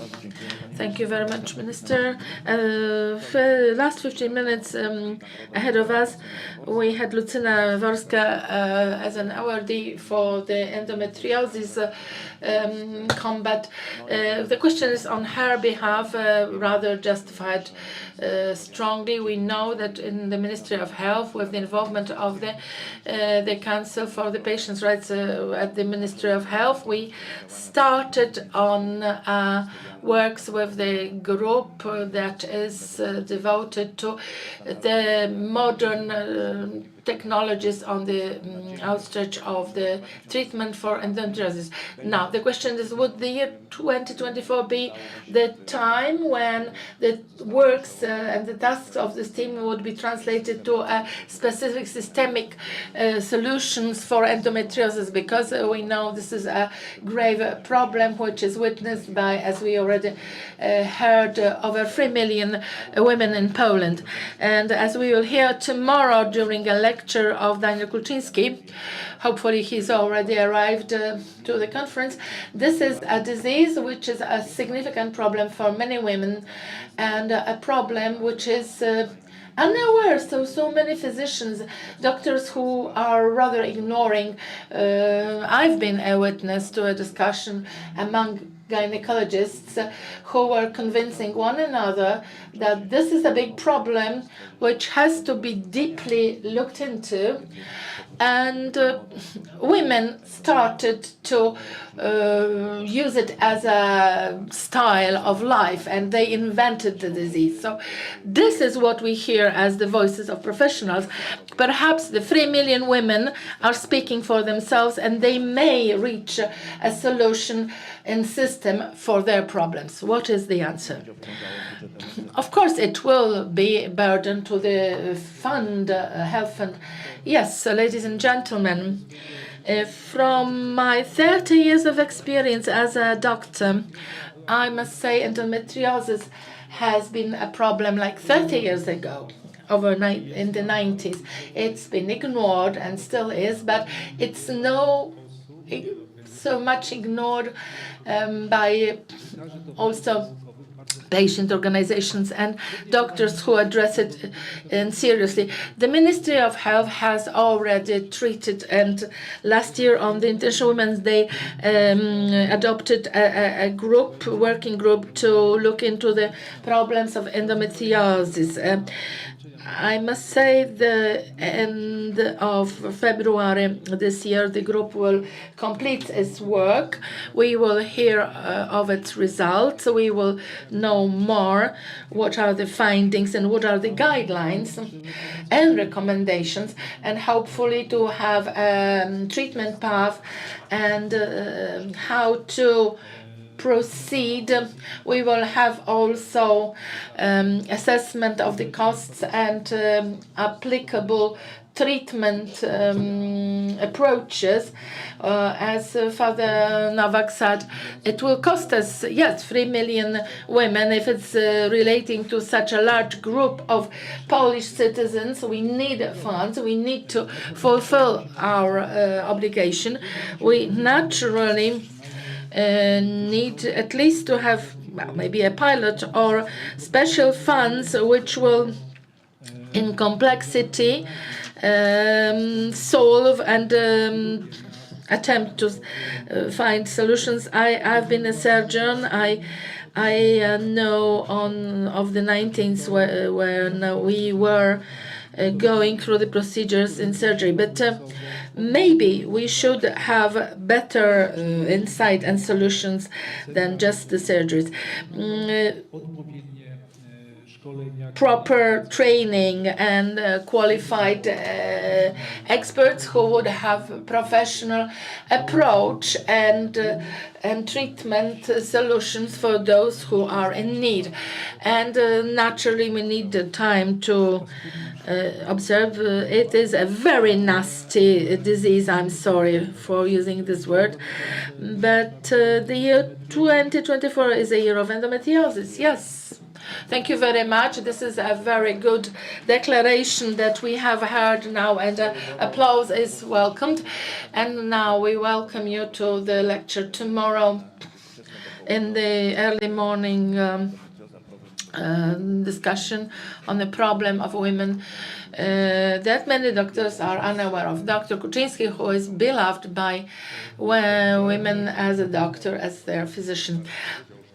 Now, as Arkadiusz has rightfully mentioned, our time shortening, another few minutes to have a few more questions to be addressed by the other participants. Małgorzata Pacholec, president of Retina MD. To są dwa pytania. Pani prezes, dziękuję. Madam President, thank you much on behalf of the latest decisions in January for the retina diseases and other diseases related to eye. Our ophthalmology is on a very high standards internationally. All those that are diabetes are and burdened by the retina diseases related to the macula raising from diabetes. They need coordinated treatment. They need access to the ophthalmological medical treatments that are given within the system of healthcare. Well, perhaps I can say more on the ophthalmology. People who are waiting mostly are for open treatment services, and it is hard to understand because everybody should really have care given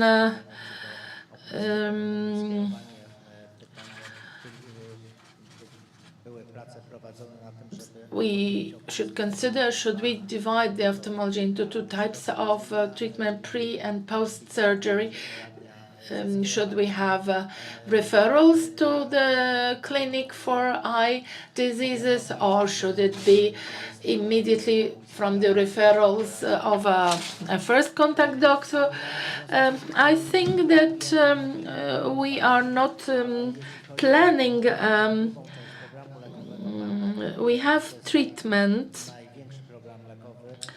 where over 6,000 patients for the macula arising from diabetes. However, also this yellow spot problems which are related to diabetes. And we, of course, need to remember that those latest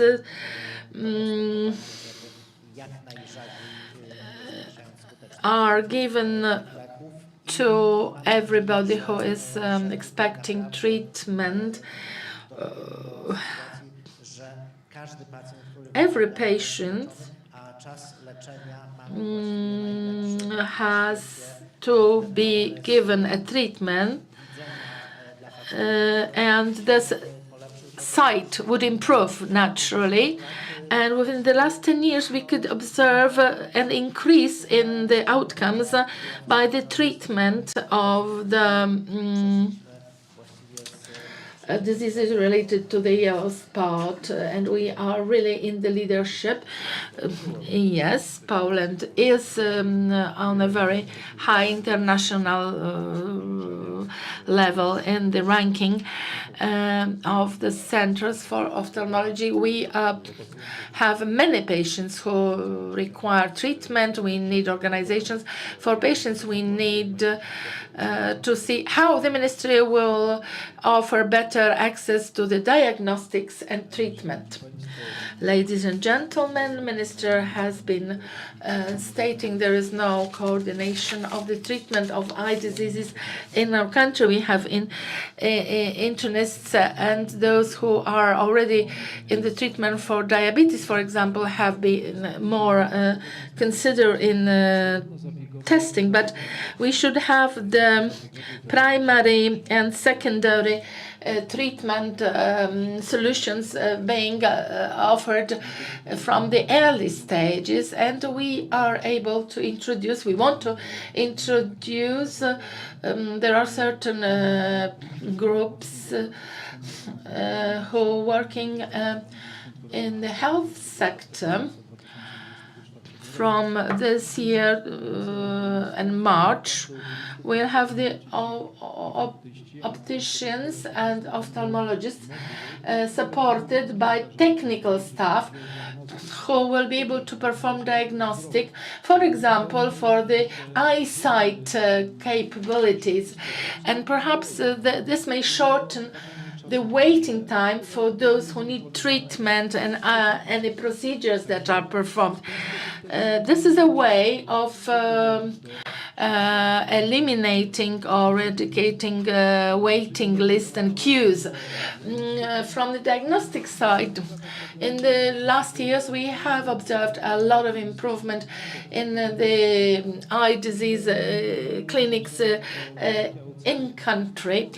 We see diagnostics, we see better results. Like 10 years ago, it wasn't so simple as it is now.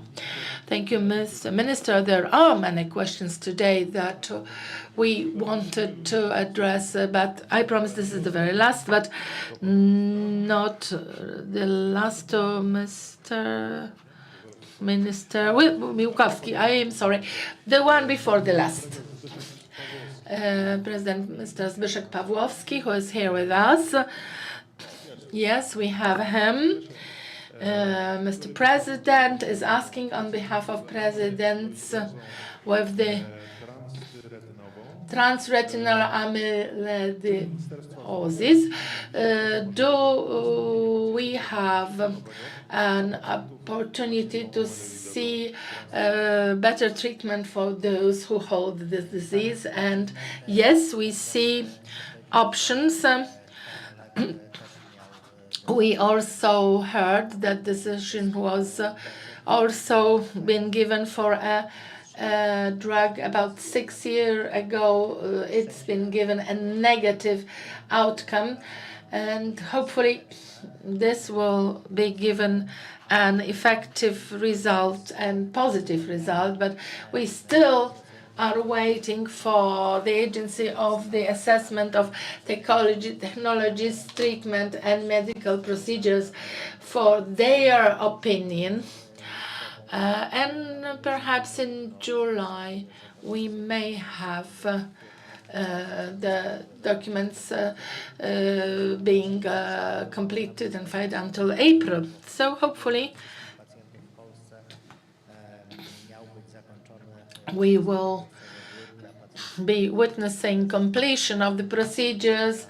They've been slightly delayed, and perhaps the pharmaceutical company has extended its application, and we'll hear more of it. There are more questions for you. Perhaps in the lobby discussion we will see more of a discussion. There are two questions from the Amazons. I'm sorry we have no time, but Minister has been given your questions, and he will learn what you are asking about. And there are questions for the final round. Professor Raimund Michalski for the Association of the People with Problems with Kidneys, My Kidneys. Maybe you will give us a question, an answer to the question. As a country, are we protected in the event of a war? Now, this is a very important question. Who wants to start to give an answer in this panel? Yes. No country holds full extensive volume of drugs. And this is a problem. In case of COVID, we could see how the problem was diversified in different countries. In certain countries, certain states were performing different parts of the process of production. So we have many generic drugs, also those that are available for as a painkillers, analgesics, and when we don't hold the production, then we depend on the imported products. We should be secured for a period of like 3 months period, and in any case of a crisis to seek other solutions. When we witnessed the war in Ukraine, we were giving assistance, and companies from pharmaceutical sector. Poland was a hub, and our hub was transferring everything out there to Ukraine. We are naturally still holding strategic reserves that are contracted, but majority of countries who witness and see the problem and issues is to hold on a supply for a period longer than just 3 months, because the just-in-time will not be the right answer. Thank you very much. Any more advances? Is Poland safe? The question that is placed like that, we can speak of your entire Europe. Are we safe here in Europe? We had a meeting last year in the European Parliament where a discussion was held on the drugs that are critical for periods that we are ready to tackle. Certain decisions will be taken on the minimum half of the next 6 months of the next year. And we should have a policy in Europe so those questions wouldn't be necessary. Now, they are worrying, of course. If the 6 months of next year is our presidency in the European Council, we will, of course, hold the same context. This mail meeting is now reaching its end. Thank you very much, ministers, presidents, my colleagues, my friends. Thank you very much. One of important parts of our forum, we will have further developments on the international forum, where we will be able to discuss other issues. There are more announcements for the treatment that is offered. So we will hear more now. So just a few words of announcements. We forgot to tell you that with the support of Federation for Asthma, Allergy and the obtural spiral obituary problem with lungs, the treatment is available until 6 p.m. Right here, and we have eye tests that are given. We are offering you also medical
ambassador is already here with us.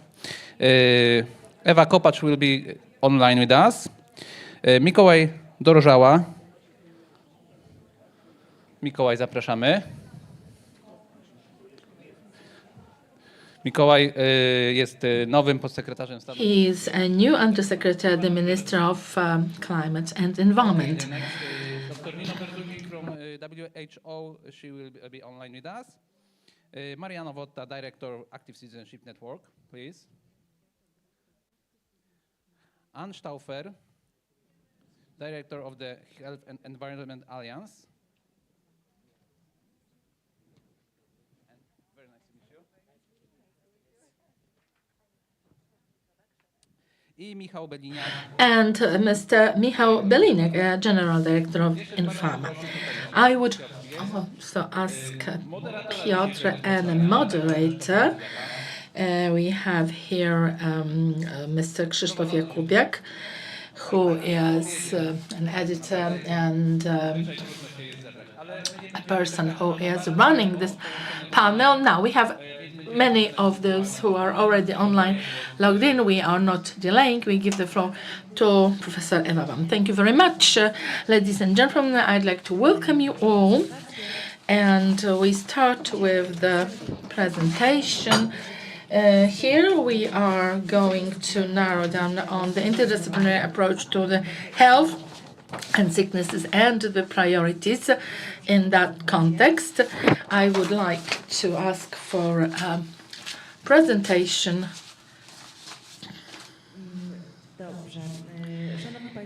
Ladies and gentlemen, we've been already discussing this in the lobby and the environmental health issues that are spoken of broadly. These are rather significant mottos, but they does not translate to everyday life solutions. Therefore, is the environmental health being treated as a priority? How should we function to translate this to the priority topic? We will be also discussing this. Naturally, this environmental health is a public health issue which is impacting environment as well as our activities are impacting us, and it works both ways. Now, the progress has been proceeding rather slowly, and in fact, a few hundred of years ago, the industrialization has given this process lack of harmony or impacted disharmony. We have witnessed since then many problems. What is forming and shaping the environmental health? These are biological aspects, biophysical, psychological, physical, medical. I, as a humanist, might say that psychological and social are often neglected.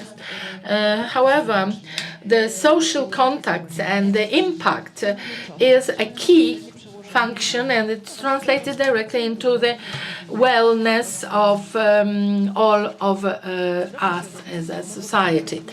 We could really avoid a quarter of the diseases. The environmental diseases are responsible in 1/4 for all diseases globally. Naturally, this translates to many different regions. However, the COVID pandemic has been a lesson learned painfully, and our relationship with the environment, how it has impacted us and how we have addressed the problems that arose. Have we learned the lesson?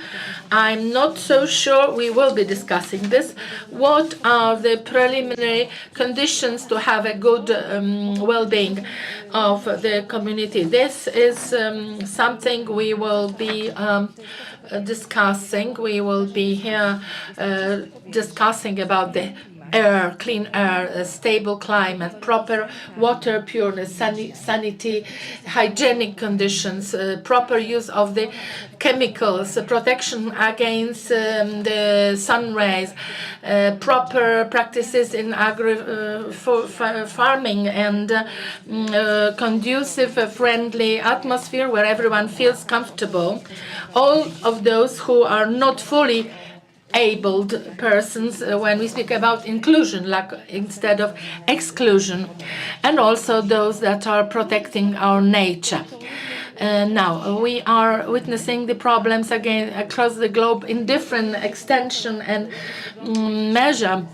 But we will be discussing this in Poland. Here we see a chair, a simple chair on the screen, which is something we use on an everyday basis. Now, this is the third chair, not very comfortable, as you see, as it does not have 4 legs. A chair should have 4 stable points in terms of legs. So this is a metaphor which we will use for a sustainable development in the world, where it's been promoted by Professor Francesco Castri, who has been pretty well-known ecologist, beginning of the 20th century, where he was talking about the sustainable development. And this metaphor for the sustainable development is a key element. We should be introducing the same measures for the health care system, and Professor Castri has been focusing on 4 pillars, 4 legs of the chair. In order for them to be stable, they have to be strong, equal, balanced, and compatible against one another. Economic, cultural, ecological legs. So when we talk about interdisciplinary approach for the health and environment, all of them are intervened.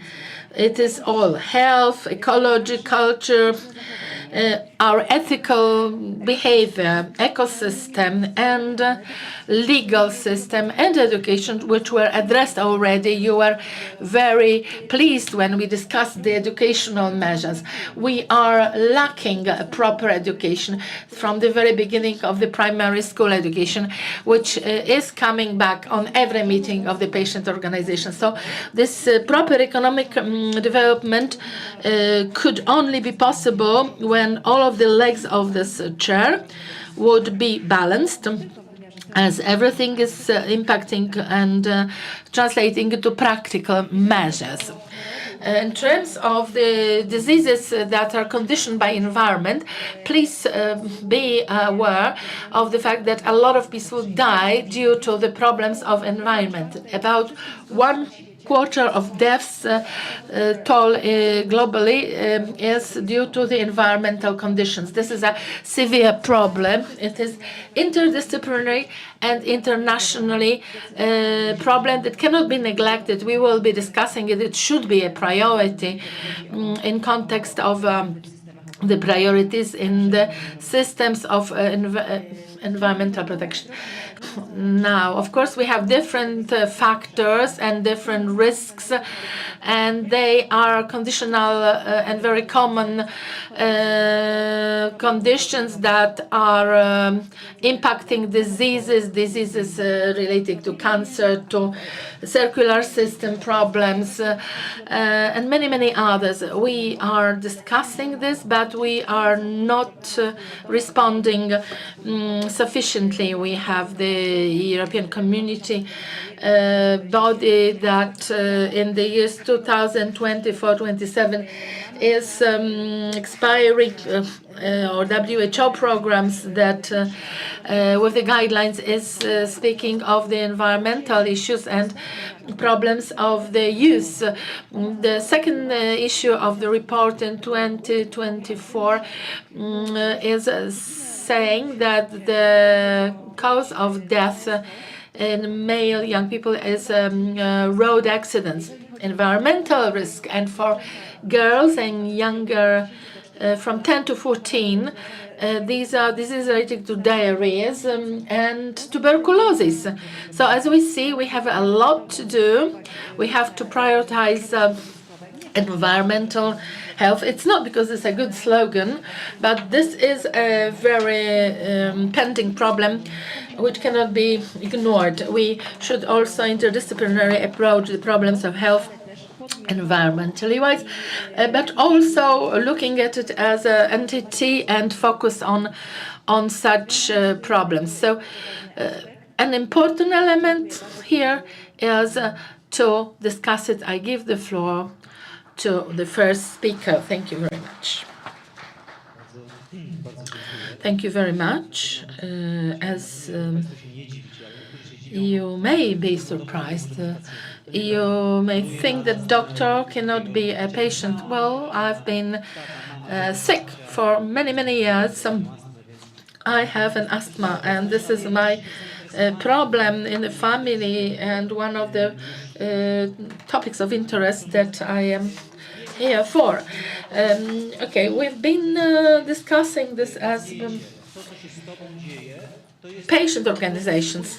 Patient, you have a choice.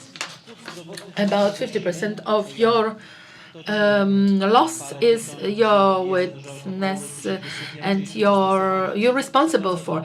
And in fact, we could confirm this from the 1973 studies. The second element of this responsibility is the environment. I cannot clean the air, polluted air in Warsaw. Especially decision makers, they are able to clear the air. And I can tell you why this is important. This is important because Lancet, the best medical journal with the global burden of disease, compared that the impact on our health is the hypertension. Yes, hypertension is important. Now, this is also genetically conditioned. Also, tobacco smoking. Yes. Before lunch, we discussed free public health institutions are only counteracting nicotine. Now, of course, what we eat, diet. And the fourth element is air pollution. So this is a very grave impact that we are undergoing, and we are being destroyed by this. We have the problems with ischemia and strokes and other impacts of the environmental diseases. When we look at the catalog, we see also the environmental pollution being responsible for lack of proper breathing, our lungs, our brain. We are really bronchitis, asthma. All unborn children are being born with a smaller weight and they are prone to asthma. We have to remember about this.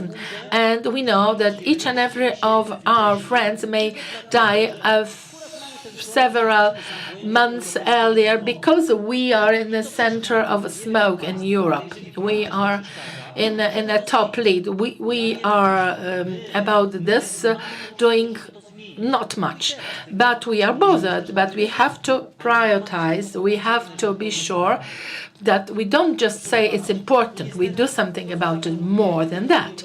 What we report to the EU authorities, what we see in the reports, first we have the different elements that are polluting our air, and the rates are given on the screen, so it is terrifying. Then several more works and reports on pollution for us as opinion leaders, as doctors, to have weapons to fight and say, look, don't say it's not important, because after reviewing so and so many patients, we confirm after Lalonde from 73, half of the pneumonias in the municipalities like Krakow, Warsaw, and Silesia give more than half of the death toll from the air pollution. In Zabrze, they are harsh than in the coastline of Poland. So we see different particles of carbon that are present in our air, and they are polluting our air. We have lung cancer. If you look at the Krakow and those that are using carbon are impacted and translating into higher rate of the lung diseases and cancers. I function in a committee at the Ministry of Health about the air pollution, and the Ministry of Environment said, show us it will work. And we showed them. We asked for data. And when we were offered the data, heard how much we should lower down the pollution, we could have like 85% less of the diseases. And we have established certain norms. We have addressed this and gave the Ministry of Health. Ministry of Environment, I'm sorry, but the forum is a place where we can change and translate the results for a better result. We are breathing polluted air. The decision makers should be really helping those who live in the environment that is polluted.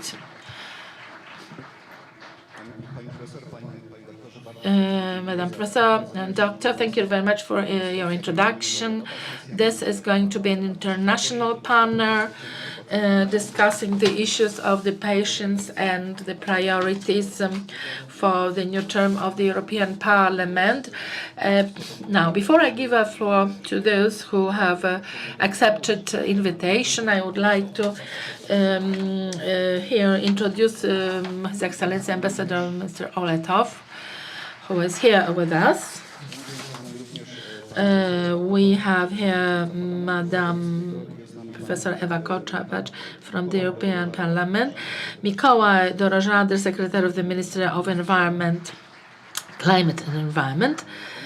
We will have online Dr. Nino Berzuli, Director of WHO in Poland, and Mr. Marian Nowota, Director of the Active Citizenship Network. We welcome you, sir. Madame Staufer, Vice Director and Strategic Manager of the Health and Environment Alliance from HEAL, and Mr. Michał Bileniak, General Director of Infarma. So, to start off, I give the floor to the Excellency Mr. Ole Toft. Leaders in implementing both environmental protection strategies and an efficient public health policy. And could you please say to us some words about your general approach, I mean governmental approach toward these issues, and to provide some specific examples of successful environmental health project. And from your experience, what kind of strategy shall be the most efficient? And this is for us also very important in perspective that within a year there will be Poland holding the presidency of the European Union, and then Denmark. So our strategies and our perspective shall go together. So if you could please. Yes, thank you very much, and thank you very much for inviting me to participate here today at this important conference and talking on this important issue. Yes, as you rightly said, Denmark and Poland will have the EU presidencies in 2025, Poland in the first part of 25 and Denmark in the second part. And that gives us an opportunity, I think, at a very important moment in time to influence the discussions taking place on a European level. Because we will have a new European Parliament and a new Commission taking over at the beginning of next year. And this first year is a fantastic opportunity to influence the agenda of the new Parliament and Commission. And talking about environmental health, I think we all agree and have done so for many, many years. And when we are discussing environmental challenges on a European level, then we all agree that we have to solve these challenges through the EU, because environmental challenges are, per definition, border crossing. And also environmental health is an issue that calls, I think, for European cooperation, and something that it is very relevant for the European institutions to deal with. We are all facing in different countries different challenges. Here in Poland, as we just have heard, and as we know, air pollution is of crucial importance. A lot is already being done, but more will need to be done in the coming years. Air pollution is also something that we are still fighting in Denmark, and we will continue to do so. Other issues where I could say in Denmark we can see the question of environmental health being on top of the agenda is an issue like the PFAS pollution, with these very, very, you could say, strong and almost eternal chemicals that can have a very, very serious impact on the health of people. That is something that we are trying to deal with on a national level, but where we also see a clear need for European cooperation. So when looking on these issues, as you mentioned, what can we do? I think what we need is together to create awareness and to exchange knowledge and best practices. Then we need to in place relevant legislation and regulation on European level and national level. And then we need good projects. And here I would like to mention a very concrete project, because in the end it is the concrete initiatives and not the talking that will change the world. And last week when we had our king visiting, we also signed here in Warsaw, together with the city of Warsaw and the public transportation company here in Warsaw, a very, very interesting feasibility study where a couple of Danish companies, together with the city of Warsaw and the transportation company, will look into how you can use the excess heat from the Warsaw Metro in your district heating system here, so that we as citizens know that if we go and take the train, the metro, it will be a win-win. Firstly, we are not driving the car, but secondly, the energy that are being used to drive the train, the excess heat from that will be reused and help reducing the need for powering the district heating system in Warsaw. So it's a true win-win, and it's concrete projects like that we need to bring into reality in the future. Thank you very much. This is a very good example, but could you please, because you've mentioned that there are different countries and different challenges, but simultaneously we work together in the European Union. Which is the most common challenge across Europe, in your opinion?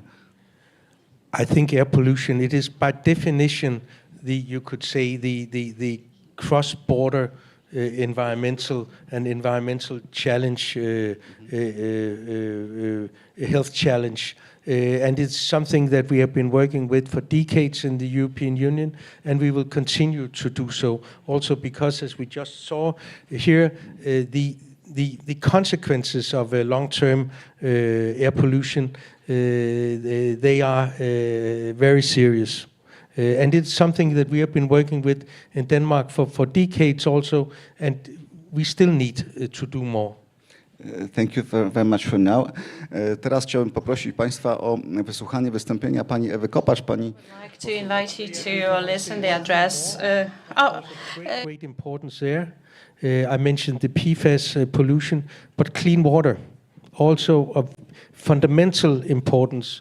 It is terrible if we end in a world and a society where people can't drink the water from the tap because it's polluted and unhealthy. So we need also to protect our water. Thank you. Thank you.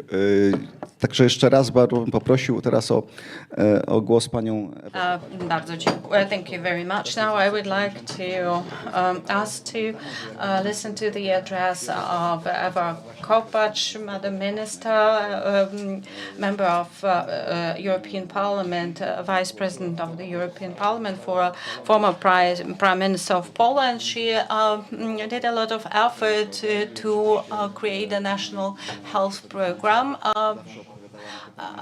She cared a lot for environmental health projects and programs. She always stressed the importance of prevention. She always said it's better prevent than treat. Szanowni Państwo, każdy lekarz wie, że lepiej zapobiegać niż leczyć. Wiemy też, że czynniki środowiskowe są jedną z głównych przyczyn chorób i nadmiarowych zgonów w Europie. Zdrowie środowiskowe nie tylko może być, ale powinno być jednym z environmental health should be and must be one of the priorities of the coming term of the European Parliament, but not only European Parliament, but the whole European Union. Last year we adopted the new program Zero Pollution, and we already see the effects of this program. The air is clearer, the pollution, however, there are many tasks to fulfill, among them protection of seas from pollution. It is too slow that we approach our goals. The environmental health is the new area of health. The climate is changing. Tropical diseases are approaching Europe. So many people die of environmental hazards. Plastic pollution on all factors influence our health. There will be a priority of our work in the future. Yes, we cannot separate this from the health of and safety of patients. One of the programs is antibiotic resistance. Health care is one of the shared competences. For them, responsible countries, governments, and also European institutions. Many health hazards have transnational character, and many of them should be included as priorities in the new term of the European Parliament. This is not only the protection from unwanted situations, but it is also about protection of personal data, high standards of hospital and outpatient care. This program should have all European character. In order, this elaboration of high patient care standards should be a part of this work. I would like to greet you at the Patients' Organizations conference. Cooperation of European institutions with patients' organizations is crucial.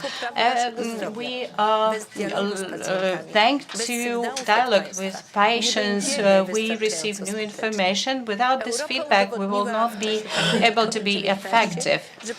During COVID-19 pandemic, this cooperation proved its effectiveness in providing better standards for safety and elimination of environmental hazards for health. I would like like to wish you a lot of success and count on our cooperation in mutual efforts, shared effort in preventing early deaths. The better we care for our environment, the later we become patients ourselves. For every person, there is nothing more precious than a health of his, her health, and the health of people next to him and his families. Healthy environment and the safety of patients should be, no doubt, priorities of the next term of the European Parliament. Thank you very much. Thank you. Now I would like to give the floor to Dr. Nino Berzuli, the director of WHO Bureau in Poland. Can you hear us?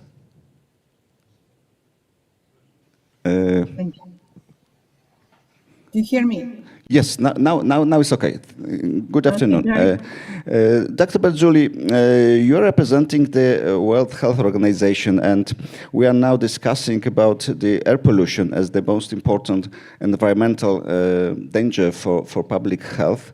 But and the World Health Organization has published numerous analyses on this particular problem. However, you assess also other areas connected to environmental and dangers for public health. What kind of challenges, what dangers shall we consider while talking about environmental health and the priorities in this area? Could you share your thoughts on that? Thank you so much, and it's a really pleasure to be with you among the distinguished members. An excellent presentation and excellent introduction to the topic for the discussion. And, you know, when I was listening to the speakers that introduced the panel, you know, I was thinking, you know, listen to the health community and really, you know, prescribe the urgent action. Because the health arguments for what we call the triple crisis, which is brought by the climate change, environmental degradation, and the pollution is clear more than ever. And we have the mounting evidence for impact on health. So how long we should really suffer. And it's very clear that we are only as healthy as the environment in which we live. And as climate change worsens, more and more people faces the consequences of spreading the vectors. And we see the number of the vector-borne diseases, which we've never seen in the past decades in the Europe, which are being reintroduced. Heat waves, for which, for example, only last year took over 60,000 additional deaths due to the extreme heat in Europe. And all this, of course, you know, turning an environmental crisis into security one. So, of course, you know, we're talking also about the presidency or the next term of the European Council, and the Poland taking over the presidency of the Council of Europe. Will have a crucial role in shaping the long-term goals of the European Union and preparing a shared agenda for the Council. And this is really the unique opportunity to influence the health profile of the current and the future generation.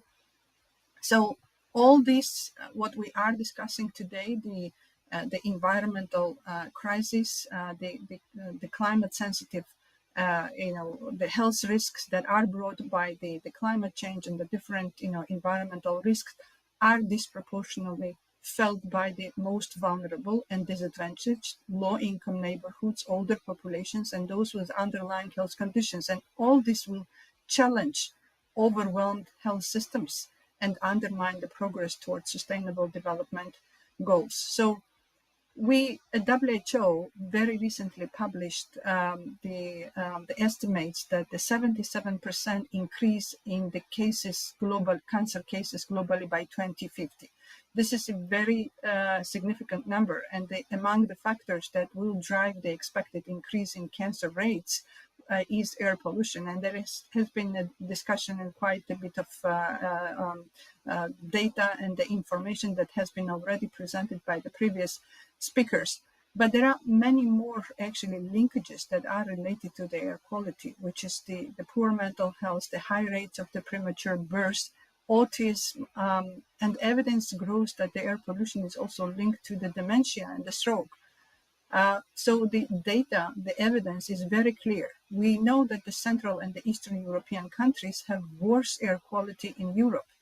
So we really need to make the urgent action. And there are a number of very good, very important projects, the initiatives that have been already implemented. So the WHO's role and our role is to really generate the knowledge, bring the science, bring the evidence-based policies, and catalyze the actions for environmental health protection. You mentioned the air quality guidelines, the WHO's air quality guidelines, which serves as a global target for national, regional, and the city governments to work towards improving the air quality.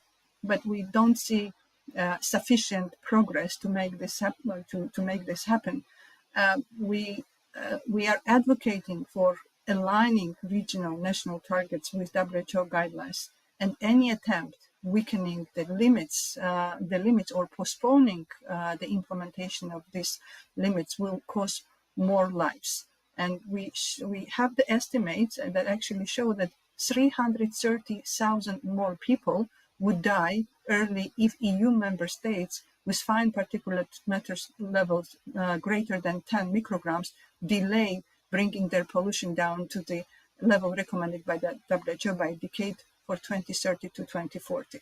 So actually arguments that have been used by many politicians that the countries with the lower GDP, the poor countries in Europe, will be having the difficulty to align with the WHO air quality guidelines is actually not an argument, because using poverty as an excuse to fail to act is the exact opposite of what these countries will need. So really it is of it's of great importance to advocate for alignment of the regional, national, and the city targets with the WHO air quality guidelines. And of course, I can talk about many other important tools and the instruments that the WHO has been producing to support the policymakers, to support the decision makers in their evidence-based policy making. So one other example is the guidance, WHO guidance on heat health action planning and the climate resilient healthcare facilities that we need to build. And here the intensifying the collaboration with the wide range national actors and the stakeholders across all levels of governance will be of paramount importance. And this WHO guidance on heat health action planning actually provide this impetus. So I think I'll stop here, but I will be happy to intervene later after the other panelists. Come back to you later on during our discussion. And now I would like to ask Mariano Vota, who is the director of the Active Citizenship Network. This is the Pan-European Patients Organization. Mariano, how do you perceive these current challenges in area of public health that we talk, but from the perspective on the Pan-European initiatives and the policy of the European Union? What's your assessment? What's the current situation, and what kind of direction that this should go to mitigate these environmental changes and environmental risks? Thanks for the question. Good afternoon. And first of all, congratulations for the Institute for Patients' Rights and Health Education for this great initiative. Thanks, Igor, for the kind invitation. I think that we can imagine one preliminary, a precondition to afford to take advance in what we have discussed this morning and this afternoon. And the bridge between this morning and this afternoon could be the need to reinforce, to support, and to valorize the key role, the pivotal role of the healthcare professionals.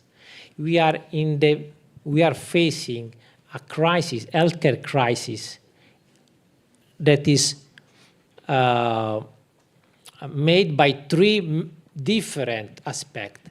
The job strain, and in the job strain we can find not only the burnout, but also many other aspects to balance private life, professional life, etc. We have to face the so-called skill shortage.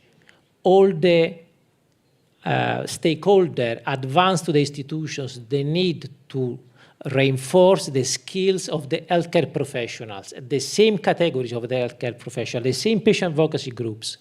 Here we stay in the European Year of Skills. And the European Commission, not myself, remember us that one of the main sector in which there is the skill shortage is healthcare. It's much more difficult now than in the past to invite also new students to come to the medicine. The third aspect is the so-called medical desertification, the lack of professionals in the inner areas, rural areas, but also in the periphery of big city, in which it is not easy to approach to the specialist, not only general practitioner, pediatrician, etc., etc. We can translate of these kind of difficulties with the waiting list, difficult access to care, health mobility within the country and outside the country, etc., etc. If we don't take in consideration this aspect, how we can move towards more resilient healthcare system, like the European institutions every day remember us, how to move to build the European Health Union. That was the point number one of the President of the European Commission, Ursula von der Leyen, in 2020, when in the first wave of the pandemic, remember us that his first point of her mandate, it was to build more resilient European Health Union. Now, September 2023, in her last speech of the State of the Union of European institutions, she totally forgot the health condition of the European citizens. She didn't mention the situation of the healthcare professionals. She just talked about, I totally agree and support about it, the farmers, but no words about the category that in the last 3 years have spent all their efforts to fight COVID, etc. If we don't take in consideration this aspect, so the crisis of the health workers, in Italy we have carried out a survey and we have interviewed 10,000 of them. The majority of them are workers, health workers, working in the dark. Okay. There are a huge element of they are not satisfied for their context, etc. How we can build, how can afford all the goal that we have for each disease this morning. We have listed a lot of our expectation, legitimate expectation. But if we don't reinforce the role of the expert, it's probably difficult to reach this goal. The same, how many are in the condition to approach the global health threats as WHO remember us, etc. But you think that the problem is only in the shortage, in the scarcity of the medical professionals, or rather that they are so occupied by bureaucracy, by formal job, rather than working with patients? No, there are 3 multifactorial elements. I have mentioned 3 macro elements. Job strain. In the job strain, you can find burnout, you can find balance, but also the relationship with the patients, the users, the caregivers, and the colleagues. And so there are a lot of, not just one. But they should be the source of information for all patients concerning environmental risks. Are they? For sure, the environmental risk is a part of the problem, and WHO remember the list of the 10 main global health threats, etc. I have a question. Why we don't reinforce the health literacy also to remember what does it mean global health? What about some characteristic of the global health as a concept? Why is relevant for me? I have understood that probably because of the pandemic that my behavior, my personal decision, my respect of the rules, so my private aspect, can have a public influence, a public impact, positive or negative. Mm-hmm. Thank you very much. I will now come back to you later, but now ask Anne Stauffer, who are director in the Health and Environmental Alliance, an organization who is involved in analysis and projects concerning correlation between environment and public health. Could you say to us how can we shape and how we should shape our public health strategy to answer this all environmental challenge that we talk about, and what are the main areas of dependence between public health and environmental? Thank you very much, and thank you very much for having me this afternoon. It's a great our pleasure, and I'm very encouraged about what I heard already this afternoon, and to see this great interest in this topic. And that's so important that you as patient and patient representatives are active on environmental protection, on climate action. Yes, so indeed, my organization, Health and Environment, brings together over 80 member organizations looking into these topics. And we've already heard many of the impacts and the compelling numbers here, so I'm not going to repeat, but actually start with one point, and that is that the science that pollution or the climate crisis impacts our health. Chemical pollution, air pollution, water pollution is actually crystal clear. There's been, there are thousands and thousands of studies which show of the impact.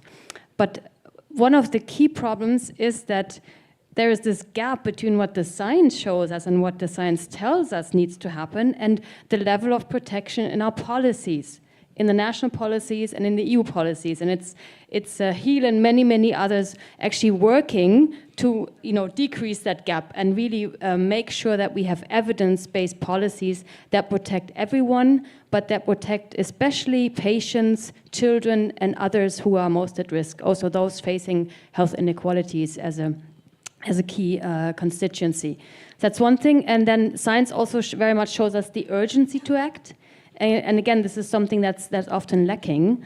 And for example, the latest science also shows this deadly combination of air pollution and heat waves, where we have new evidence that when there's a heat wave, also the air pollution is worse, and that leads for people with heart or respiratory disease to unfortunately die. And in the summer of 2022 alone, 61,000 people died from the heat. 61,000. And for last year, we don't have the numbers yet, but we know this is really a key issue that requires. It's not getting better. No, it will be worse, obviously, with all the predictions, unfortunately. So that's why we actually need to see this increased action, and indeed need to have it as a clear priority: environment, health protection, and climate action for the next EU policy cycle. And that's also so important.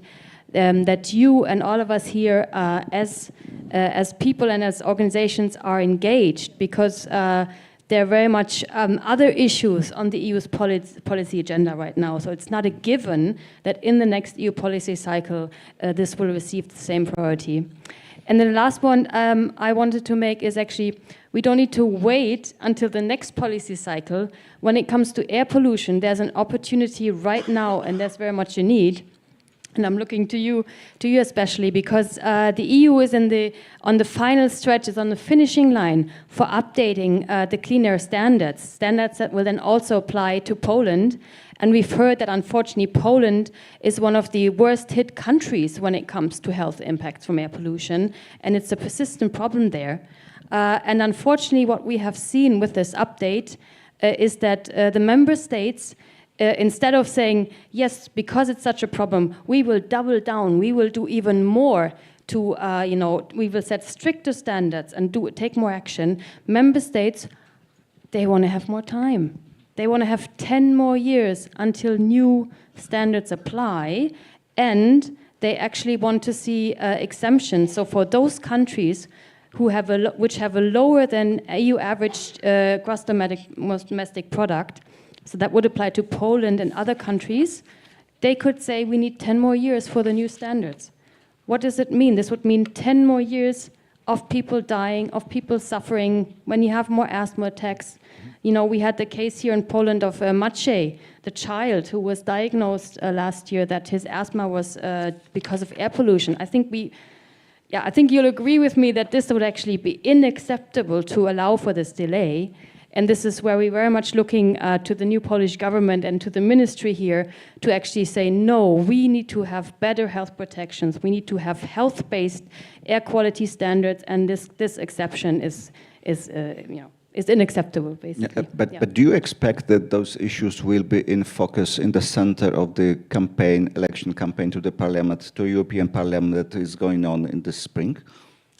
This is for all of us to make sure this happens. And this is, again, why it's so important that you as patients are visible. And many, many patients and patient organizations have already been visible. We've sent joint letters, you've sent letters here in Poland to decision makers. So it's for us to tell the public and decision makers you need to act on these issues. And this is also where, you can draft election manifestos. Poland also has local elections coming up, so there are actually many, many opportunities for patients and other civil society organizations to be active. Put it on the agenda for politicians, yeah?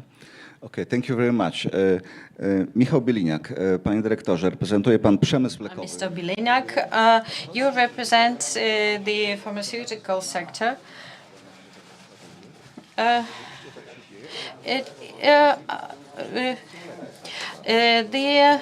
These policies do not have much to do with pharmaceutical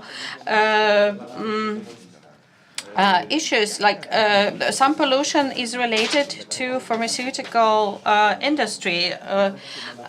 How in this context the safety of patients should be understood? On the one hand, we should provide patients with proper treatment. On the other hand, we should know that some of the treatment, some of the pharmaceutical means could be harmful too. Thank you very much for inviting me.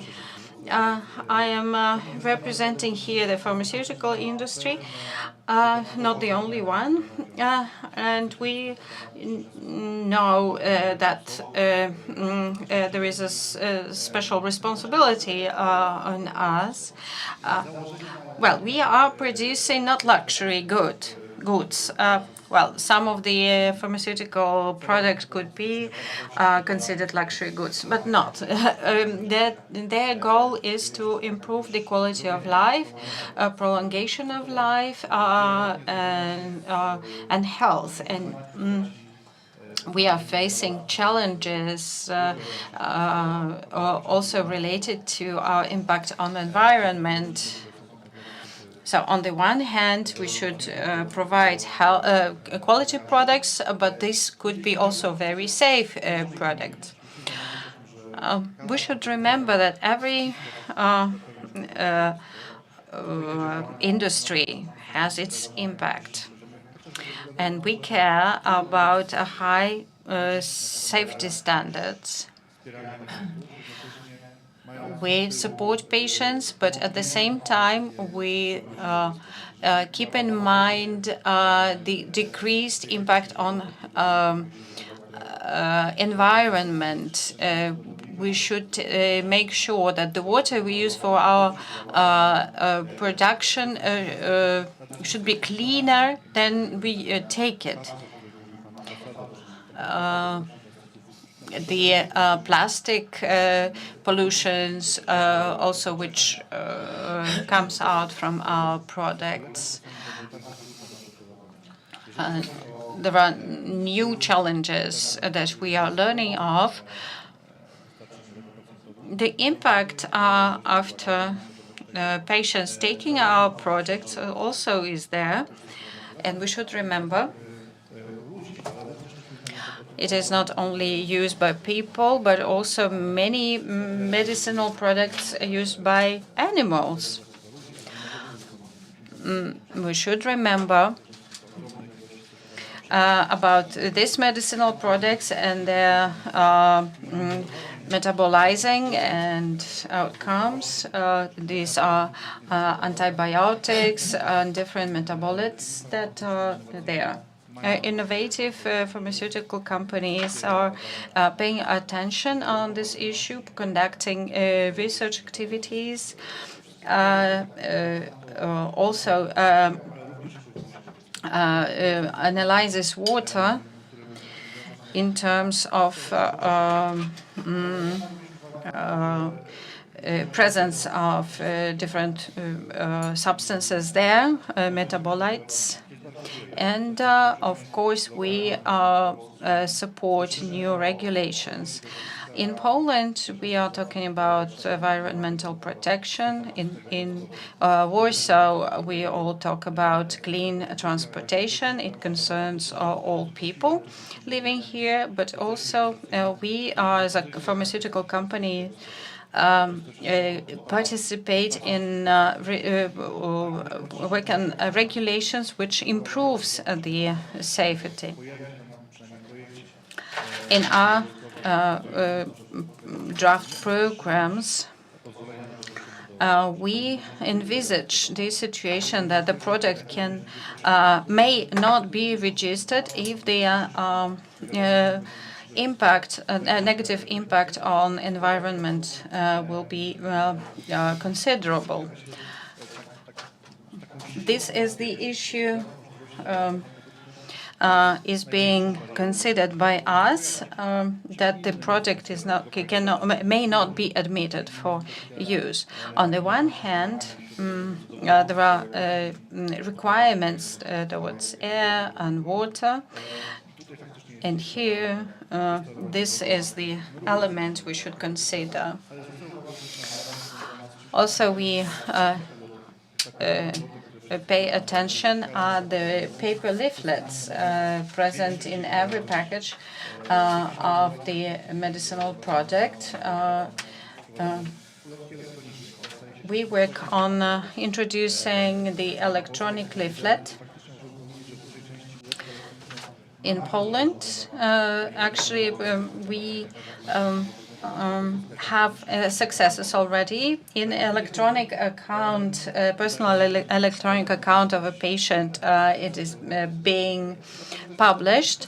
Why it is important? It is not only protection of forests, because of course the paper leaflets are made of paper, but also it is the cost of transportation. Sometimes the leaflets are half of the package with the medicinal product, and of course it weighs more than without this leaflet. So if we eliminate the paper leaflet, then the cost of transportation could also be minimalized. It is not only transport, but it is also storages. It all influences the environment.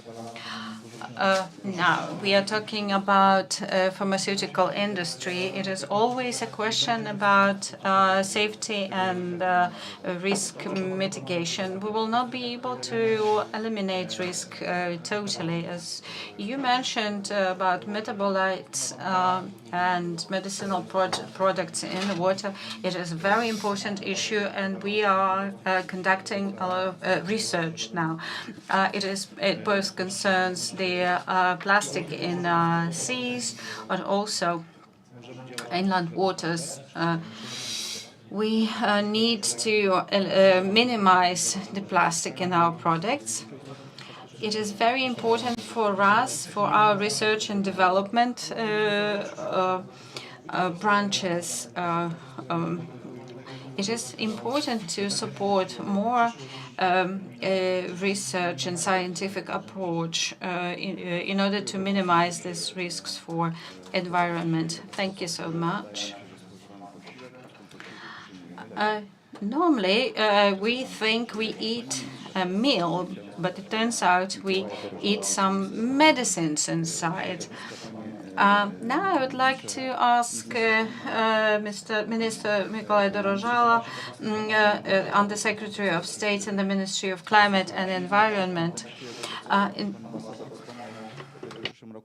especially in the context of the Polish presidency and then the presidency of Denmark.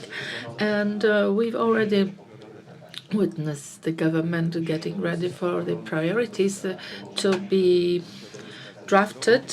The public health, that is the environmental health protection, would they be the topics that the Polish presidency would be considering as part of its presidency? What is the priority? Thank you very much. Good afternoon, ladies and gentlemen. Thank you very much for giving me the floor. And thank you for inviting me. Of course, we are discussing rather important issues relating to the climate and environmental impact on the health. This is rather a novelty in Poland. We are being in the new role of the new government, shaping and forming our agenda.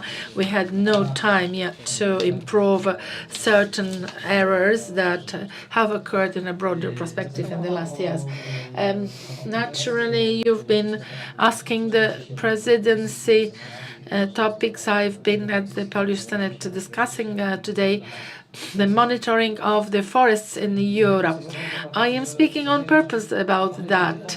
We have so many key issues that we focused on open elements. We wouldn't have time to at least reach any conclusion on so many of them because there is a vast range of topics. So I may have to narrow down on certain aspects. In the ministry, I am specialist on the woodlands and national parks and the assessment of the impact of the environment with the General Directorate of the Environment Protection.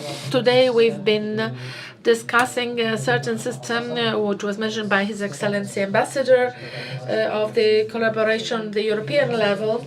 We cannot just function of exclusion or, having our forests, we do what we want to do because we know what to do. No, this isn't the approach. We have intervened a set of elements, let's say Germany, where the forests that are from the fir and other type of woods are not managing so well. We see this, we see a translation, a philosophy of the woodlands planting and managing the plantations of trees that are composing our forests. Starting off with the Polish Park of Białowieża, which is in the scale of Europe a heritage of Europe UNESCO endorsement, and suburban woodlands where we observe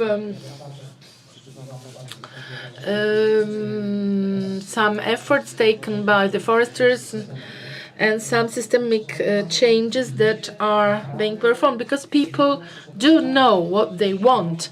This awareness and increase of organizations working around protection of the suburban woodlands or those that are part of the national forests and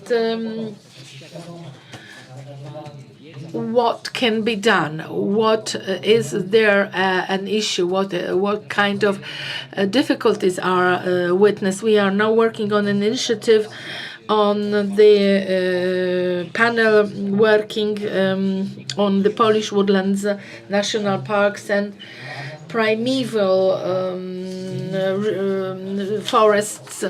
We will be in complex trying to tackle the problem. In the round table, we may be asking someone from the Ministry of Health because all of these resorts sectors are necessary. Yes, we can see this, the new context of work between different sectors, ministries. In that context, we see on the public side that this public pressure, I speak from my experience as an activist for so many years, I can see how important it is. You just cannot stop. You really have to make the pressure, and you have to make an impact, because politicians, one is already satisfied in his or her position, may stop or be less active. We still have to address the issues that are appearing and increasing. We have more forests than we had in 1946, but what is the quality of those forests? This is the case. This is something that will also relate and translate to the access to water, to clean water, yes. And I'm under the impression that we have a certain break where the urban inhabitant is already suffering.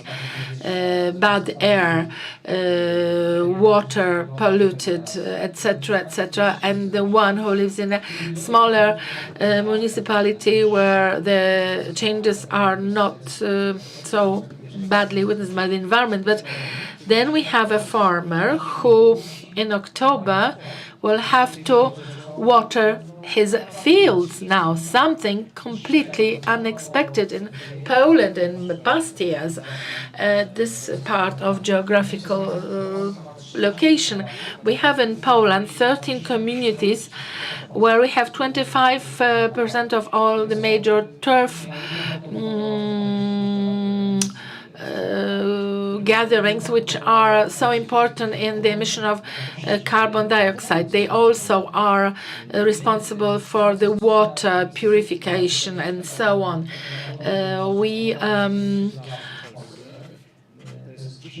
We witnessed 10 locations in Poland where we have gone through a very conscientious decision, which is opposed, but what we managed to do, where we excluded woodland chopping, we introduced a spa.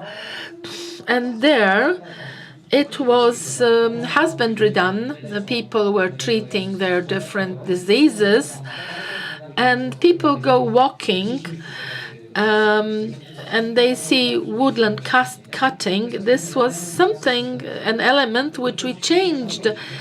We couldn't reach this process in just a few weeks or months.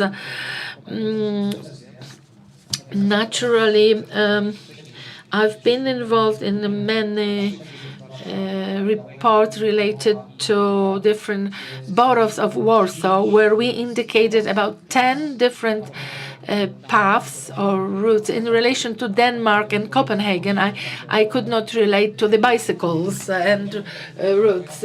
We had 10 sites in Warsaw where it's a issue of 300 meters where we can slow down the traffic, and it would impact and encourage people to go at least once a week on a bike, take a ride and go to underground rather than to take their car. This is translating for the polluted air and so on.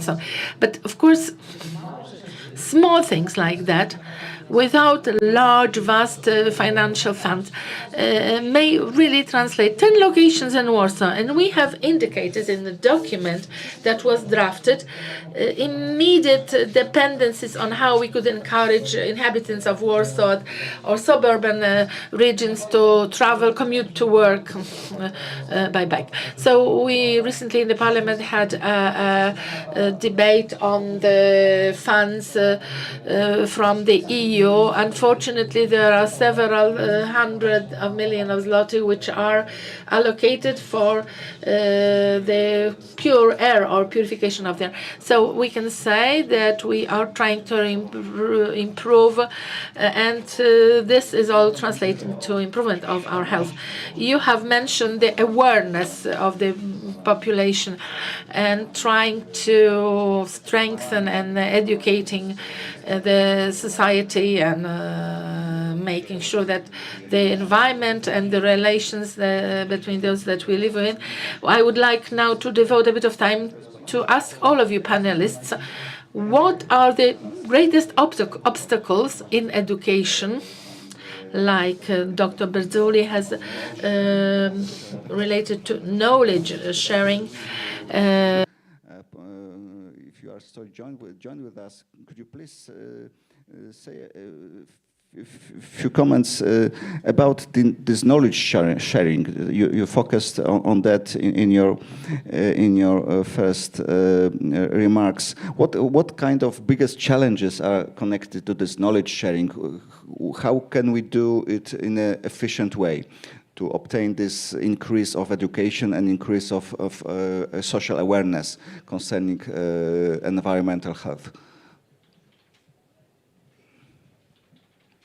Chyba nie jesteśmy połączeni. Panowie, jesteśmy? Oh, yes. Dr. Berzuli, have you heard what I've asked? Yes, please. 1 minute. So much. Yeah, I think I'll focus here on the health professionals, which are the key advocates for the transformative change, but we also need health professionals to be trained and empowered to recognize, anticipate, and treat the symptoms, of the environmental pollution, the climate crisis that is actually manifested through the different shifting diseases patterns and rising the vulnerabilities. And we need to be doing better in terms of, bringing this knowledge into the medical education curricula, different educational programs, improving the professional standards, and reaching the widest range of health professionals across the disciplines and the specialties.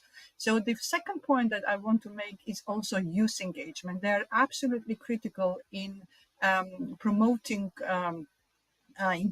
the actions, advocating for actions. They need to be engaged very actively and be at the table where the policies are made, where the policy decision making is made. They're very critical constituencies and the stakeholders. And I also want to emphasize the role of transformative governance, for environment and health. And I think this is the biggest obstacle in terms of, for us moving forward. We need to adopt the whole of government, whole of society approach, and we need to have the workforce which has the up-to-date competencies on environment and health. And that relates not only to the healthcare professionals, but also to the environmental specialists, to the policymakers, to the every constituency, so that we truly embark and we truly implement the whole of society and the whole of government approach. Thank you. Some short comments. Dr. Berzuli pointed to that engagement and participation. Do you agree? I agree, and I have also, to be a little bit provocative, a question: who is in charge to provide health literacy to the citizens, to the patients? Who is in charge? The national institutions, the patient advocacy groups, the private sector? Who? This is extremely crucial because it's something that is in the middle, but it's not easy to find who is in charge to provide this.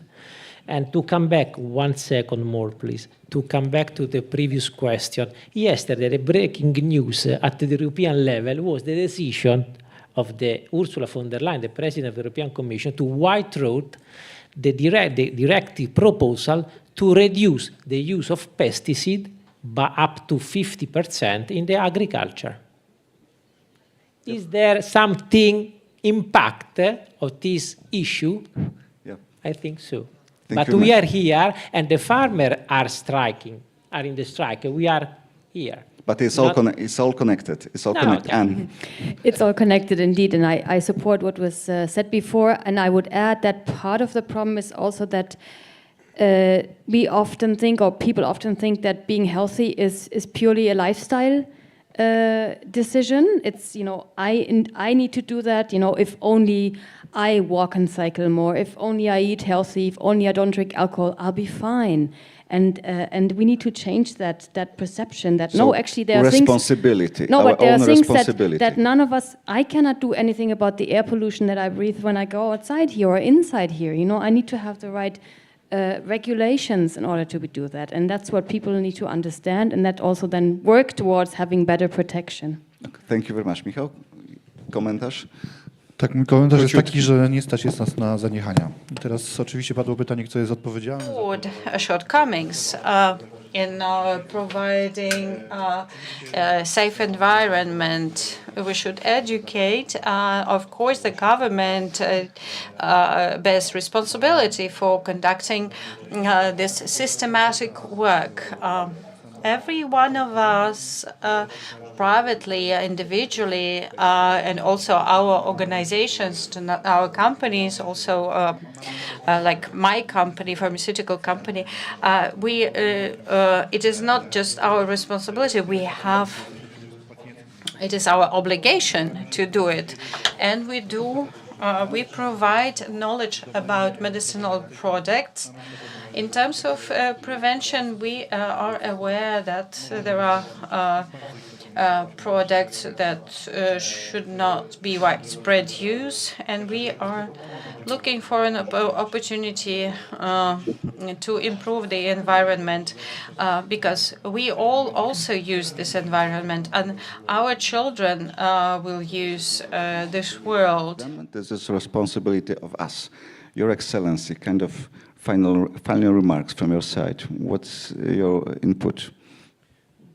Well, when I think I'm a lawyer. I'm not a scientist, but I think when we're discussing this But you are a political maker. Yeah. Okay, sorry. And the challenge when we are discussing these things is that the way that we human beings conceive risks. We are afraid of flying, but not of driving a car.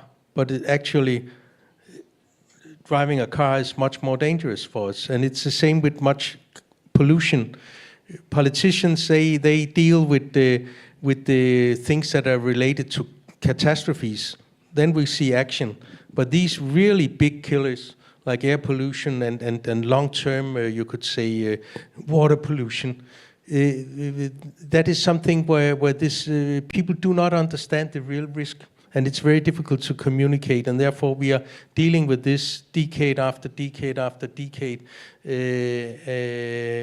and I think that is a very that's a very interesting and fascinating and quite problematic issue. Thank you. Thank you. Panie ministrze, jedno zdanie na koniec. Thank you. Minister, what you mentioned, it's hard to disagree.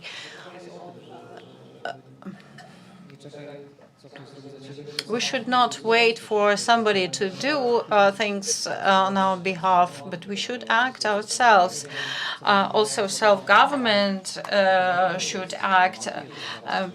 I hope that environment will be an important topic in the election campaign, forthcoming election campaign.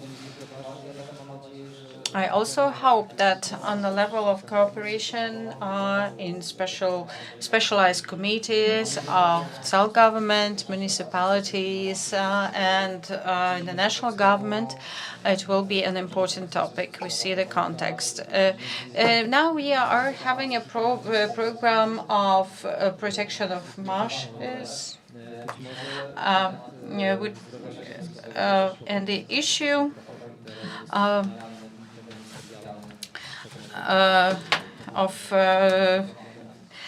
this program will be also a question of the protection of wetlands. Also could be, important point in our program. So the answer is that not only can but must. They should not be only priorities for the European Parliament, but also on the regional level and national level in Poland, in Denmark, but also in other countries.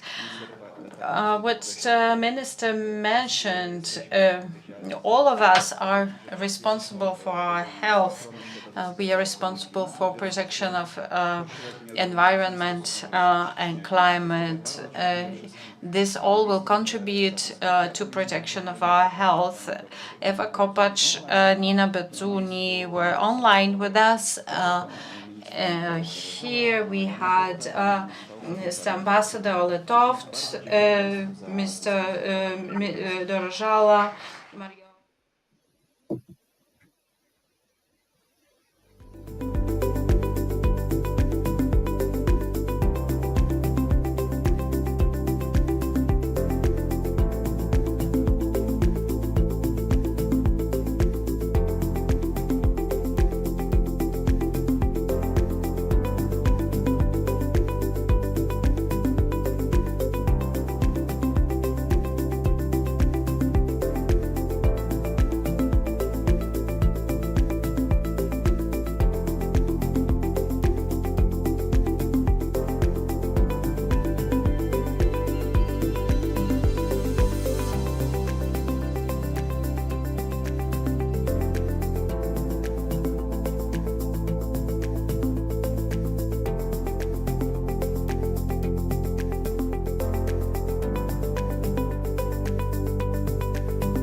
like to invite our guest, Jacek Jasen, professor at the Gdańsk Medical University. Wojciech Konieczny, Minister. Thank you very much, Mr. Minister, for your time. Grzegorz Juszczyk, Public Health Department, Warsaw Medical University. Maria Nowota, Director Active Citizenship Network, who is taking part in our next panel. I'd like to check also whether we have a connection with Louis Ross, Vice Chair and Mental Health Lead of the New Nicotine Alliance Home. Do you hear us? Oh, yes.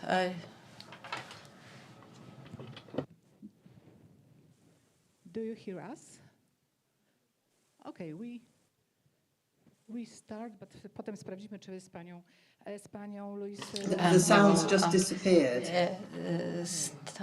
Musimy włączyć dźwięk i myślę, że będzie. Switch on the sound. Now it's good. Magdalena Kołodziej, the president of the foundation My Patients. And now I think we can start, ladies and gentlemen. The previous panel discussion was very interesting. We heard ideas and plans and solutions proposed by the European Union in the sphere of public health. Now, during this session, it is important for us to discuss concrete solutions in the public health. Example, the immunization, protection, and solution proposed in Poland. Professor Jasen, I would like to start from the question to you. Maybe to some point historically, we are talking about addiction to nicotine. We should build effective anti-nicotine program. The law was adopted. It was called the law protecting health of people in the context of nicotine, tobacco use, and then there was a ban to smoke in the public places. And you, Professor, were very much involved in this work, and we had achievements. It turned out that the number of people addicted to nicotine dropped considerably. However, now we see the problem rising. Now we are saying about numbers like 27 to 30 more percent of Polish people addicted or using nicotine. What were our mistakes? Why before we had successes and now the successes vanished? You've provided the historic history of our work. In '95, I was a young doctor, together with Professor Zatoński, the guru of Polish healthcare. We conducted our first efforts, which brought about the first anti-nicotine law. We worked in Gdańsk. There were 49 voivodeships. We divide all of us, doctors, we divided into groups.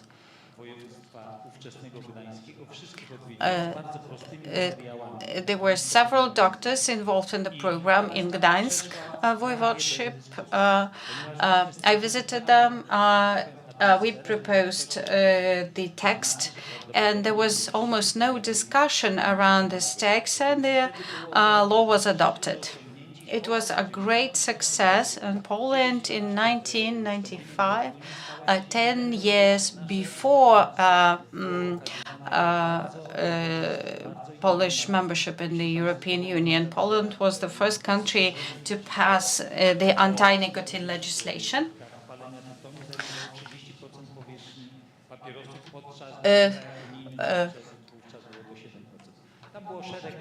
There was a number of achievements thanks to this legislation. There was no advertising on the television, so there was a golden time.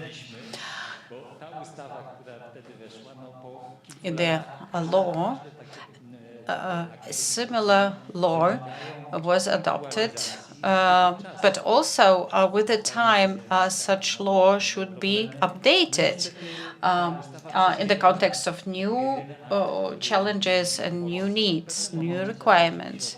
In a certain point of time, we stopped. There is a European barometer. It is a rating of countries anti-nicotine. We were the first, one of the first, and now we are occupying the third seat from the bottom. In the year 2006, we made the next breakthrough. In several European countries and several states in the United States of America, there was a ban to smoke in the public places. We conducted a press conference here in Warsaw in Polish press agency. Somebody approached me and told me to write the text of the new legislation banning the smoking in the public places. This person said, well, you must write the text. My daughter helped me. The professor Stemping from the Supreme Court told me that the text is okay. It took 3.5 years of legislative work in the parliament. So many enemies I received. People wrote me angry letters. There was no such an atmosphere permitting for such a movement. All these poor smokers will have to leave restaurants and to smoke outside. Also, there was no understanding in the parliament. 3.5 years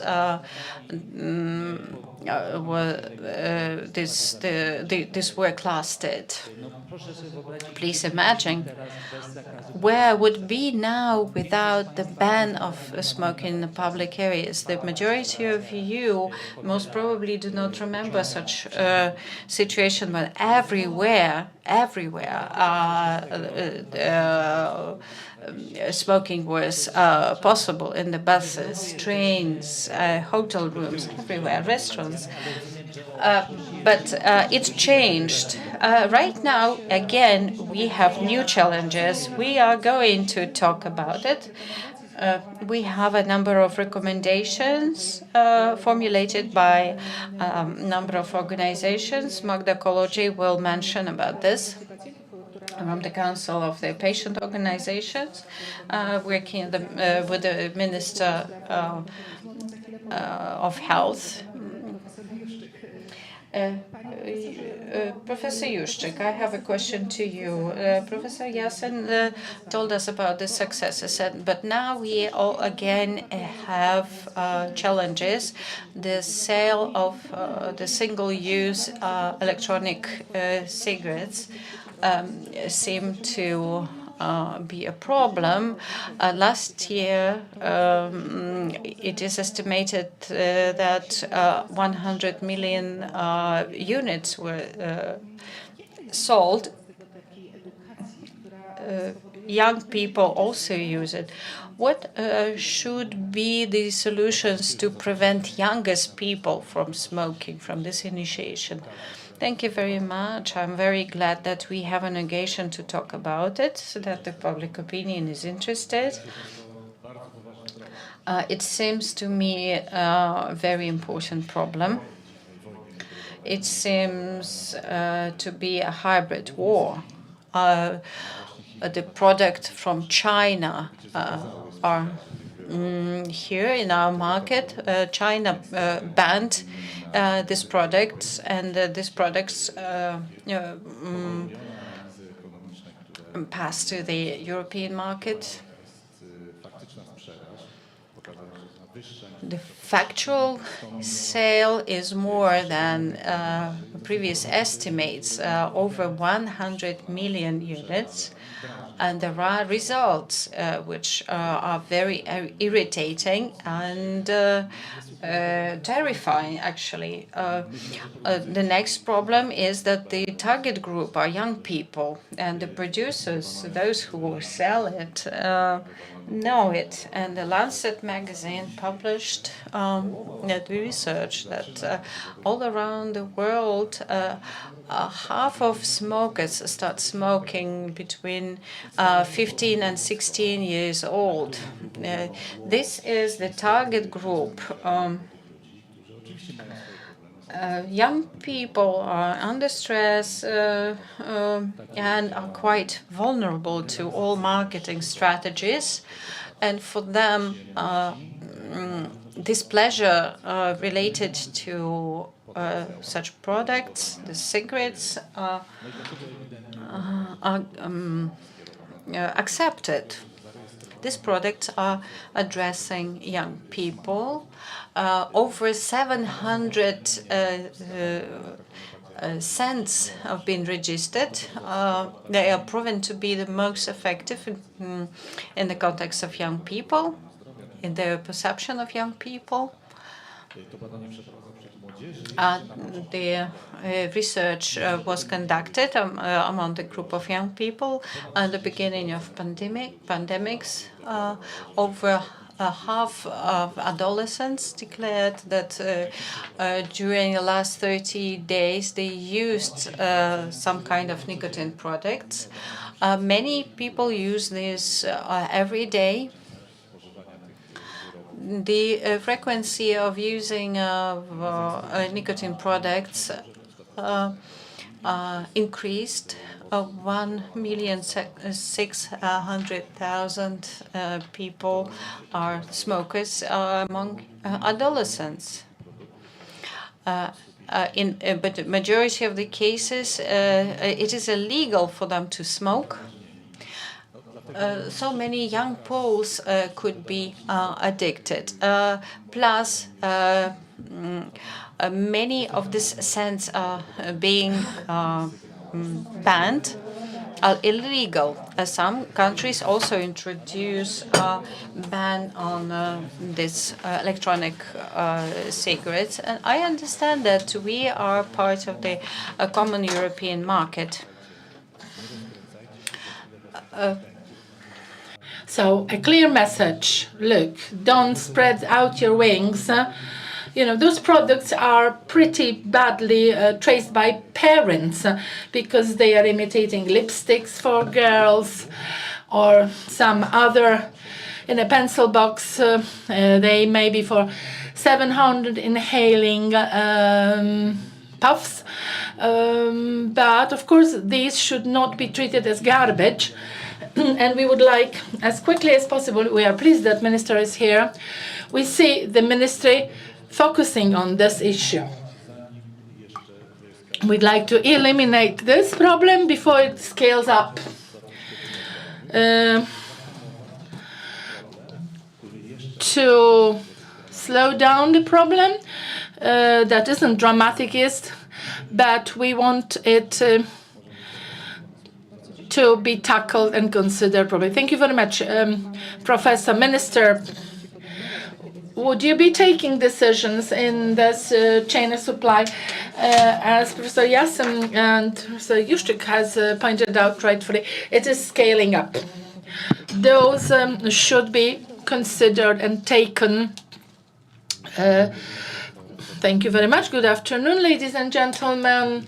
I'm very pleased because I'm really part of the conference where being invited new issues that I am being responsible for the last week only. But of course, I'm envisaging the problem being a pending story, and of course, it is something that has to be solved out rather quickly. The first EU directive we should introduce, which should be, in fact, introduced last year, the ban on those aromatic e-cigarettes. We are delayed. We are late on the procedure. So, in fact, we haven't introduced on timely the guidelines and recommendations. But now, having a conference in Panama, where the global solutions anti-tobacco are being implemented and adopted certain guidelines and positions. Poland is also part of it, and in the EU, Poland is respecting the recommendations, and naturally, the EU countries we are part of the system. We are not in any way outstanding.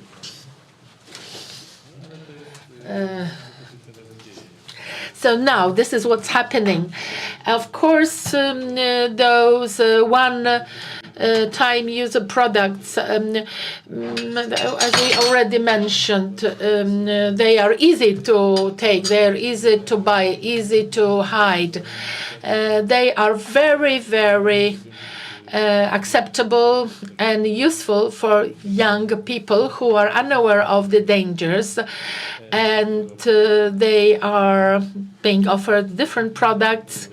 They are being imported from Asia, not going through proper reviews and systems of control. We don't know what the users are witnessing and are being subject of. So we are introducing bans, and like Professor has mentioned the story, I remember when we could buy cigarettes per piece, per item, yes? I remember in bars, in cafes, you could, from a barman, buy a cigarette per piece. It was banned. Very good. It was a good move because it was too easy accessible and the access was improper. And this is pretty analogical situation where we don't have to think about it too much. It is bad. It is available from dispensers which are illegally placed. The Polish law is forbidding, but of course there are also certain dispensers for toys, sweets, and other articles, but you can buy a cigarette. Well, we are totally against this, that's for sure. We observe a growth of those cigarettes being used by young people, teenagers.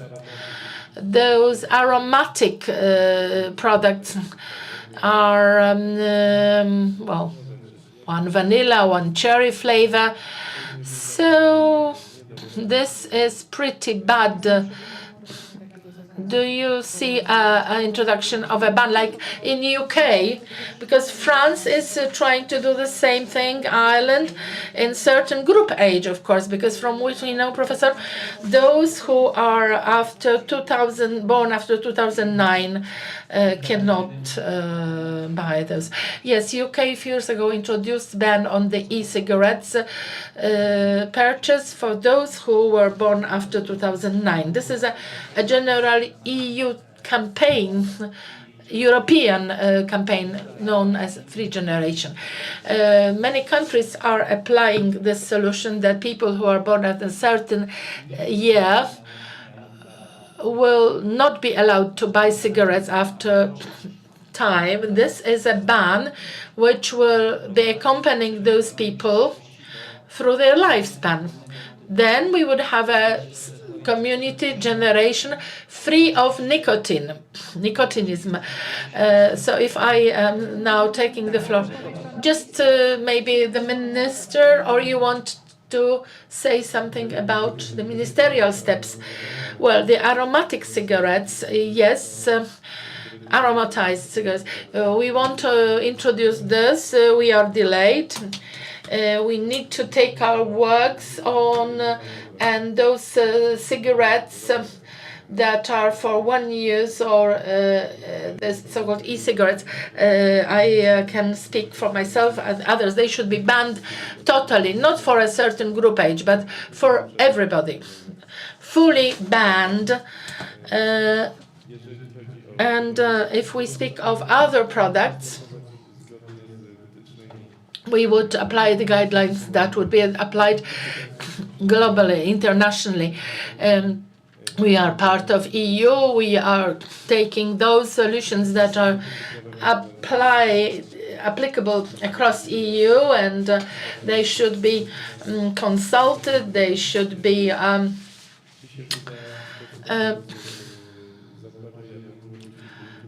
properly introduced. If we will succeed, it depends on how we will approach it. But in the ministry, our problem is such that if we want to introduce the ban on the aromatic cigarettes, we will introduce also the so-called one-time use products.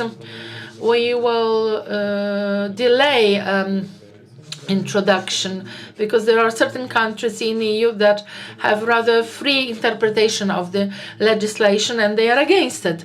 I will not just reiterate those countries, but you know this in the Balkan states, and it may be a problem. However, we may not have a different opinion, but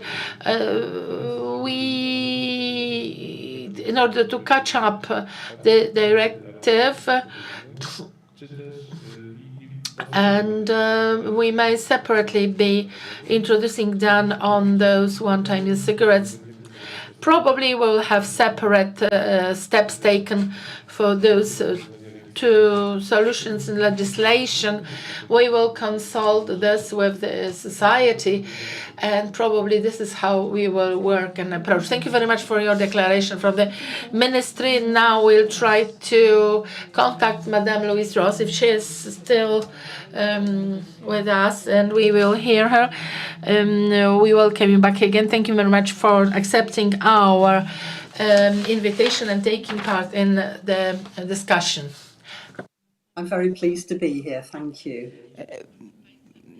Chcemy w tej części dyskusji przejść już do narysowania, opisania konkretnych rozwiązań, jak budować taką efektywną politykę antynikotynową.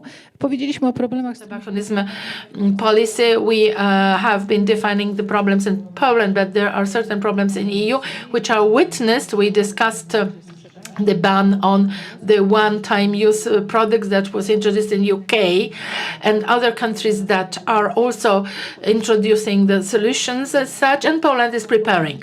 Now, how should this policy be shaping up, and what form should it take?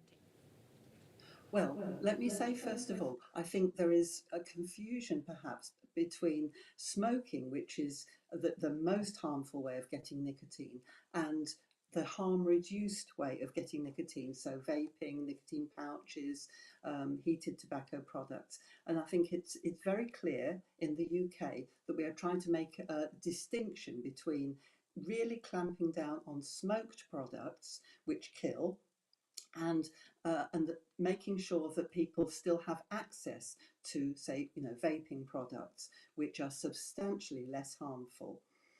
Now, I work with some of the major charities and public health organisations in the UK, and we're very much of the same mind that vaping, using an e-cigarette, actually helps people stop smoking. I launched the first vape-friendly stop smoking service, and when we did that, when we let people use a vape to stop smoking, they were much more successful than people who use nicotine replacement therapy and tablets to stop smoking. And we knew that people like the flavors of an e-cigarette, and because it's a more pleasant way of getting their nicotine, they were able to stick with it. Whereas we'd seen with people who use nicotine replacement therapy that they would relapse to smoking really easily. So does that help kind of put it in context? And I just want to make sure I'm not going too fast for the interpreter. Wszystko jest w porządku, słuchamy. Are listening. Thank you very much. Okay. And the issue of young people vaping, we take this seriously. Also the environmental issues, and we have laws that stop shops selling to under 18s. That must be reinforced. It's really important to have a law that prevents young people from buying under the age of 18 either cigarettes or vaping products, e-cigarettes. But I think one thing that we're aware of in the UK is that if you ban everything, through legal channels, it's much more likely that black market, illicit products then are introduced, and you have then no control over what people are buying. At the moment, e-cigarette products are regulated for safety and quality, and we know what's in them. We know the contents because they've all been through our regulatory agency. And the risk is if you take the disposable e-cigarettes off the market, then illicit products will come into the country.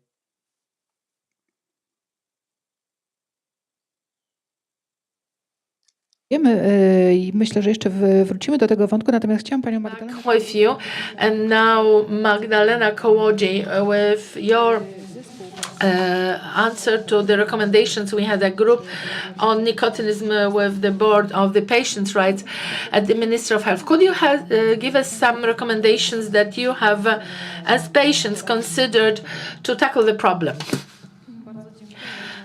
Yes, thank you very much for allowing me the opportunity. I was not part of the task group, but as part of the panel, we have jointly signed the set of recommendations, and I can speak about them. They are rather coherent to what Mr. Minister have pointed out to us. So we will the anti-aromatic products recommendation. We will see they are pretty broadly available to the young people. We don't want them to be attractive, available with their colors, aromas, scents, etc., to be so reachable, accessible, available at every corner, traffic, kiosk selling such products. We see a fashion among young people that this is a trendy thing to have such colorful products in a pocket or a purse. Of course, this is a dangerous tendency. In the long term, long run, it is addicting, and we are aware of this. And this was one of our recommendations, just to narrow down the attractiveness of the products and to tackle down the availability. In terms of the age barrier, we are even thinking of the age from 21 years of age upwards, more than 18.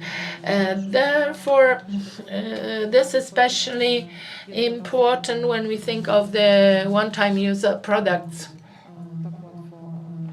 that are so easily available. Now, the other aspect is educational side, where as a patient organizations we are focusing at and thinking of the young people who should be aware of the dangers, showing and giving them the health aspect of, or unhealthy aspect of the products. Professor Yasim, what would be the solutions, specific solutions? You have drafted recommendations in what directions we should go to counteract those negative tendencies. Yes, we have an ambassador. Director Tomczak is a specialist on health educational issues. She is in the parliament, and after election we have discussed certain actions that can be taken down. So of course, Mr. Minister, we cannot contradict the EU regulations naturally. If we have other activities that are accelerated and upfront, yes, we should support them. And trying to counteract the first time use of the product that is addictive. Also to run education and the level of the initial healthcare institutions were 0.5% from the excise tax should be part of the educational activities. Now, this law has never been living up. It was completely neglected. But I'm very pleased that the prophylactics is a part of the conference on patients' rights. In the oncology, in the sector, we will not do anything if we don't do something in education. With the possibilities of treatment, the whole world is witnessing the same challenges. In 2005, Poland 25 is taking the presidency in the parliament. We would like to propose Poland to introduce new values in the area of solving the tobacconism problems. Let's be a leader. Of course, we should have a good example to show. There are certain things that can be done earlier this year. We could introduce uniform packaging for cigarettes. We could eradicate advertising in the points of sale of the tobacco products. We see fantastic products of tobacco in different kiosks, newsagents, etc., or the entrances to the public institutions. If you go to a disco, cinema, or other shopping malls, you have so many people standing in front of the doorways and smoking or evaporating those e-cigarettes. We have all of those sick people who end up at hospitals, and we should consider anti-tobacco drugs replacing tobacco. This is excellent investment. This is a very good solution. Part of the people will be pulled out of their addiction. This will really give us better solutions in treatment. It will be easier and better life for everyone. I have an extensive list of about 20 actions which I proposed, and they are in the area of solving the problems and not infringing the legislation of the EU. Minister, I give you myself and surrender. What was said by Mr. Professor, it coincides with the recommendations for patients. For us, it is important. So there are points of contact accessible for people. There are recommendations. They are included in the plan, in the implementation plan. And the ban for advertising and the package looking the same, looking alike. And other solutions on which we are thinking. And these solutions would be introduced when and how will be decided. Due to some unknown reason, they were not introduced so far. We will keep reminding, so the concrete action is being taken. Now, I would like to go to the topic of vaccination.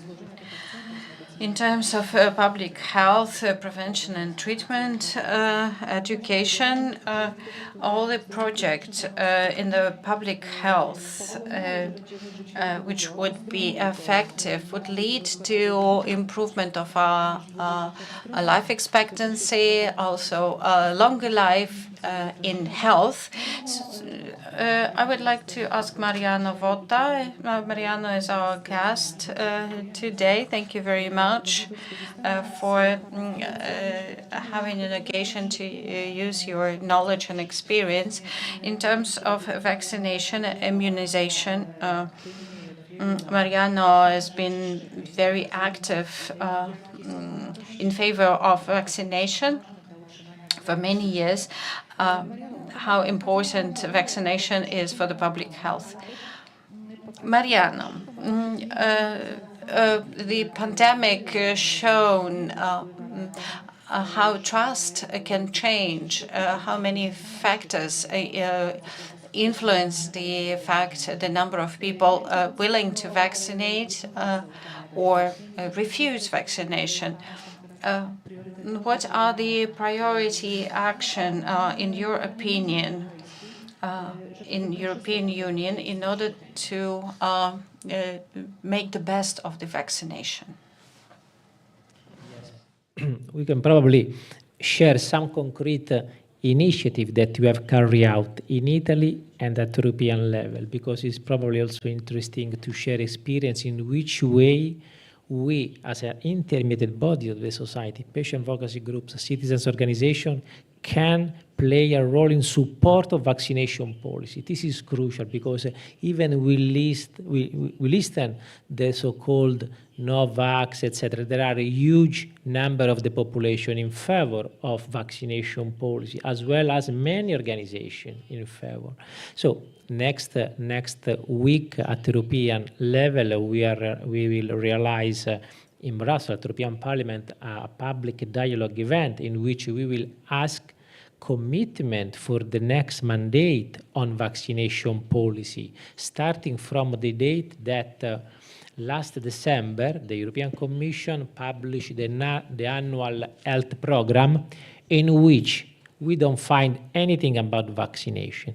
There are some aspects in which prevention, European Beat Cancer Plan, and cross-border healthcare issues in which vaccination policy play a role. But vaccination policy per se is not mentioned. So it's not mentioned. So what we require a great commitment, taking consideration that when we talk about immunization in general, immunization is part of the prevention activity, screening and immunization.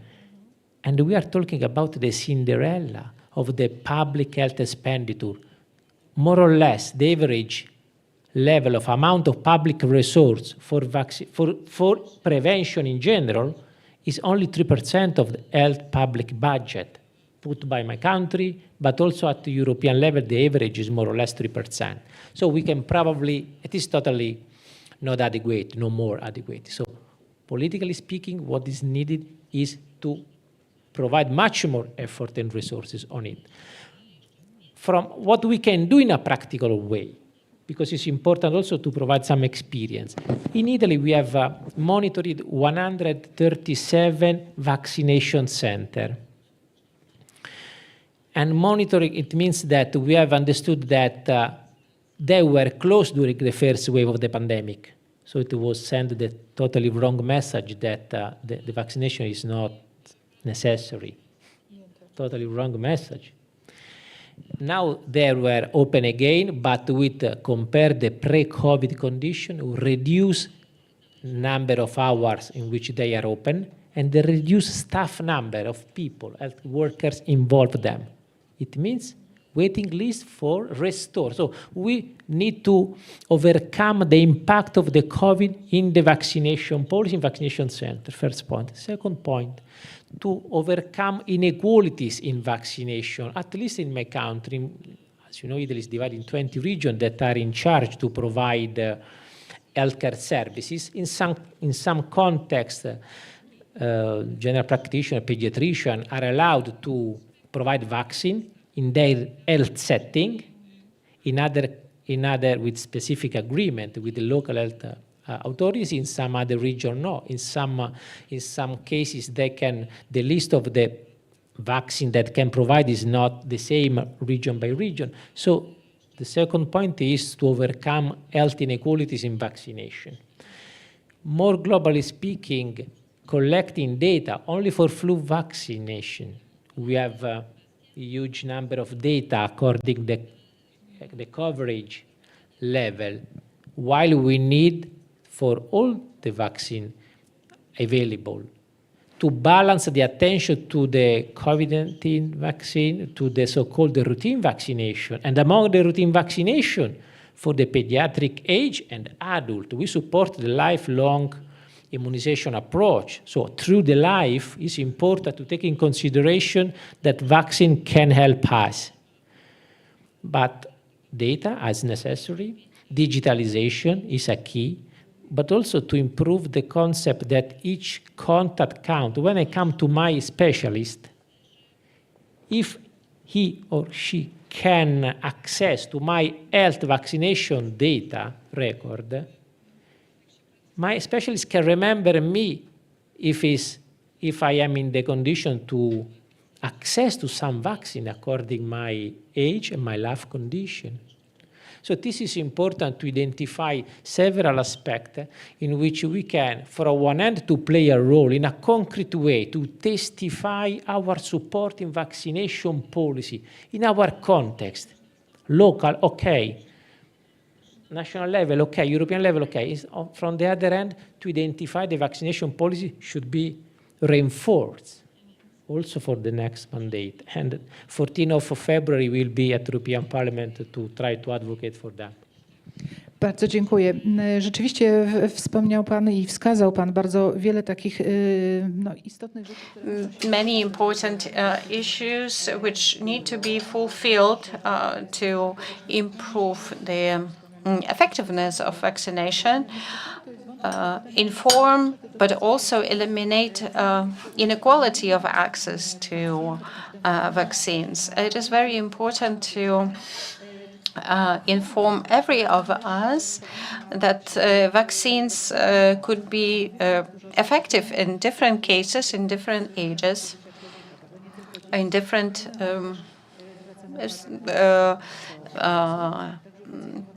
phases of life, not only among children. And now I would like to ask the question, Professor, what are the problems we are facing in Poland and how we can overcome this problem? In Poland, there are many people who do not believe in effectiveness of vaccines. There are shortcomings in education. Thank you very much for this question. And thank you very much for sharing this fantastic experience from Italy. So the process of vaccination against COVID, we were observing Italy and carefully learning and a campaign which was taken very quickly and efficiently. Yes, monitoring of the unwanted strains. Yes, the vaccinations are safe and the data, epidemiological data, are showing their effectiveness. Now, we are recommending the vaccinations to a healthy public. This is a phenomenon which is social, political. I am slightly being afraid of the vaccinations, like having a fear of flying, and a catastrophe will take place. We know the probability of accident and the decision taken by the patients. Often we are unable to do anything here and counteract facts.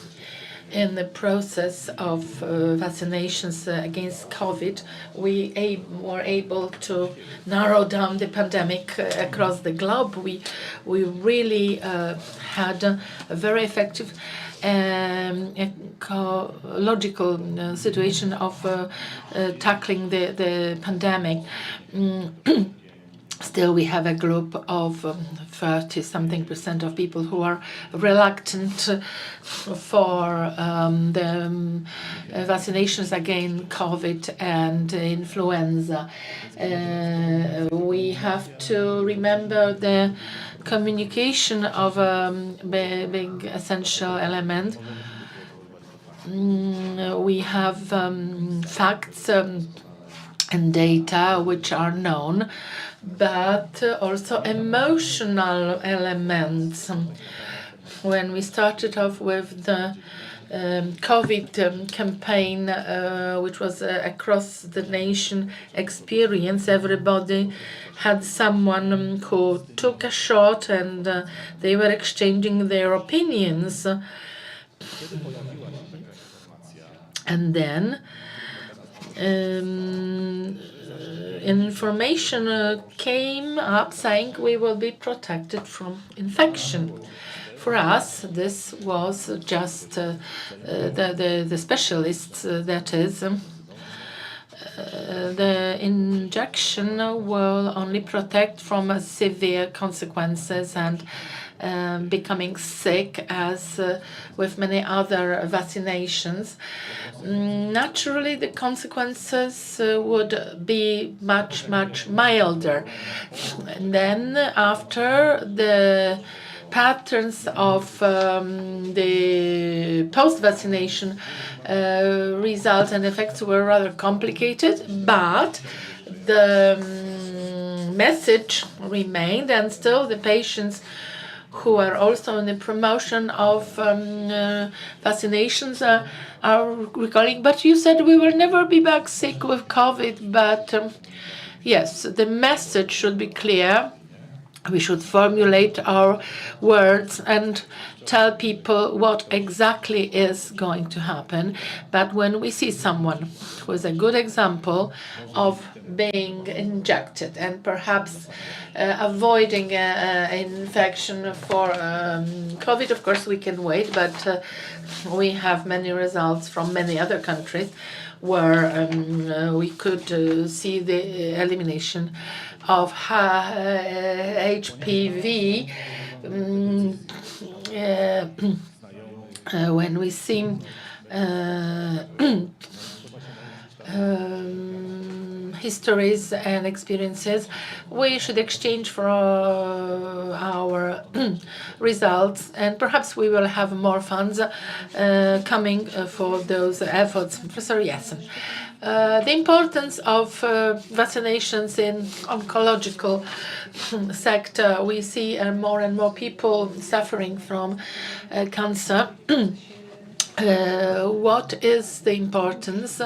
And people that are already part of the process of having an oncological disease.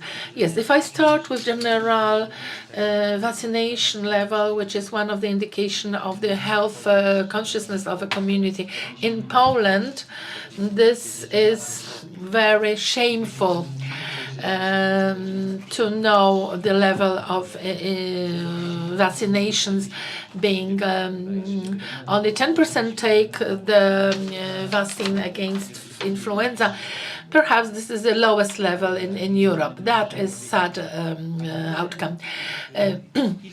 Now, how much time we have devoted to explaining people how important it is to take a shot against the flu.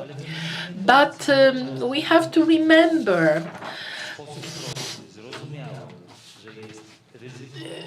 we have to understand the risk, we have to understand the benefits, and the vaccinations are a miracle of medicine. This is one of the highest outcomes. Ludwig Pasteur, he was a revolutionary visionary, who revolutionized medicine.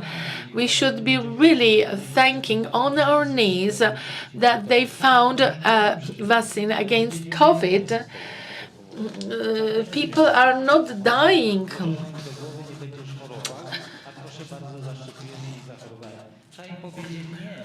We have to tell those people. We have to say that we are witnessing diseases, contagious diseases, but in oncology there are two issues. One is injections, again, minimizing the oncological disease. And there are two injections, vaccinations. One is against HPV, and the cancer of cervix is something that may completely disappear from our globe if we are going to vaccinate girls and boys, because it's transmitted as a communicable disease, sexually transmitted disease. So we have to do the screening of the cervix. If we start to introduce these two measures, we will eradicate completely this problem. But it is killing about 2,000 people in the developing countries. But Poland, again, is a bad example, and our Scandinavian students open eyes wide open because they never seen cervical cancers when they see it in Poland. It is not only cervical cancer, cancer of the throat, cancer of sexual organs and colon. So, we are not only discussing one area of problems. We will have this, and this vaccination rate is very important in that context. Majority of cancer of liver are developed based on the hepatitis B or C, and the hepatitis vaccination is compulsory for the health sector workers. It is not compulsory. Some vaccinations are compulsory. I don't know what is the level of the vaccination rate for the compulsory vaccinations, but unfortunately lower and lower. So I'm asking. So apart from the educational activities, shouldn't we, for example, introduce other strategies and, let's say, insurance rate for those who are not looking after their health? Because we are, I'm sorry, paying for those who make mistakes and are ignorant. And the other is really of vaccinations in oncology that are against diseases where we can counteract them. Are they important for the patients of oncology? Yes, they are a high-risk group. They have immunosuppression related to their disease and related to their treatment. Their co-diseases are tobacco users, people that are obese, because obesity is another indicator for increase of oncology, or those that are using too much alcohol, abusers, or risky sex behavior. These are all elements that in general conducive to the health of the general average and the community of healthy people. The vaccinations in the community are of a significant, very important part of making people aware that they be vaccinated. These aren't people who are sick for a short time. They've been ill for many years. They come to our clinics and we tried to tell them, look, you are a person that is sick with a high risk. If you will become sick with COVID, you will really have a grave difficulty in going through this. Could you please mention about results of research your foundation conducted? Patients and the patient filter, there were questions about barriers, about shortcomings. I will start with the information why this idea appeared at all. At the Ministry of Health, there was a group of patients and experts focusing on eliminating tobacco smoking. Also, there was a topic about vaccination among children. The problem of vaccination among adults, it is not that serious. We as a foundation decided to conduct this research because this is one of our specialty in our organization. The report is going to be available shortly, so you will be able to get familiarized with the results. But right now, I would like to brief you about the results and the topic of our discussion on the Council of the Patient Organization at the Ministry of Health. Well, the results lead us to quite a dull reflection that the society knows very little about vaccination, especially in terms of vaccination of adults, is more than not enough. And normally vaccinations are associated with children, and we need to change such a perception. A vaccination is not our identification number, which we receive once and forever, but we always need to update it. Also, some part of society believe that vaccination can harm their immune system. So we see how important is information and education campaign about vaccination, that vaccines are improving our immune system, protect us from health consequences of some diseases. And these are great prevention. But our society is afraid of vaccines. This word "afraid" was repeated many times in answers of the respondents of the research. We are more afraid of consequences of vaccines more than we are afraid of sickness, of diseases. The next outcome is the limited access. We as patients, as society, we need the possibility to have a possibility to get vaccinated at the first visit. So we do not need to go from one point to another, from one pharmacy to another. Next shortcoming is the lack of clear understanding who is paying for vaccines. It is very beneficial that some of the vaccines are being refunded.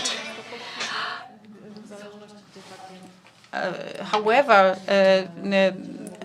if information about it, it's not easily available. Accessibility will improve the vaccination rate, definitely. We also believe that vaccines should be easily accessible and free for patients, if it is possible. Because if all, and also they should be quite inexpensive. So the country's budget will not be very damaged if everybody wants to get vaccinated. Next information, next outcome is information about vaccines we have made. So there should be some information in one place which reminds us what vaccines we have made. Now I would like to ask a question to Professor. What could be solutions to provide a full vaccination protection during the whole life of a person? How to build the effective tool for health protection in Poland and in Europe? In recent years, We've heard many concerning news, some concerns about vaccination, about 30,000 persons. In 2023, there was 81% got vaccines till the end of September. These are cases avoiding vaccination, and we believe that this amount will reach 100,000. So this shows us the crisis of prevention information and campaign. We as a government or the self-government, we should be aware and understand that this phenomena is a bad phenomena, and we should do everything we can in order to reverse this tendency. What I want to say is to, point out at politicians how the pandemics, what the trace the pandemic left in the context of the information policy, prevention policy implemented by the government is not satisfactory. Through the pandemic, we see that this pandemic led to a situation of decreased trust to vaccination.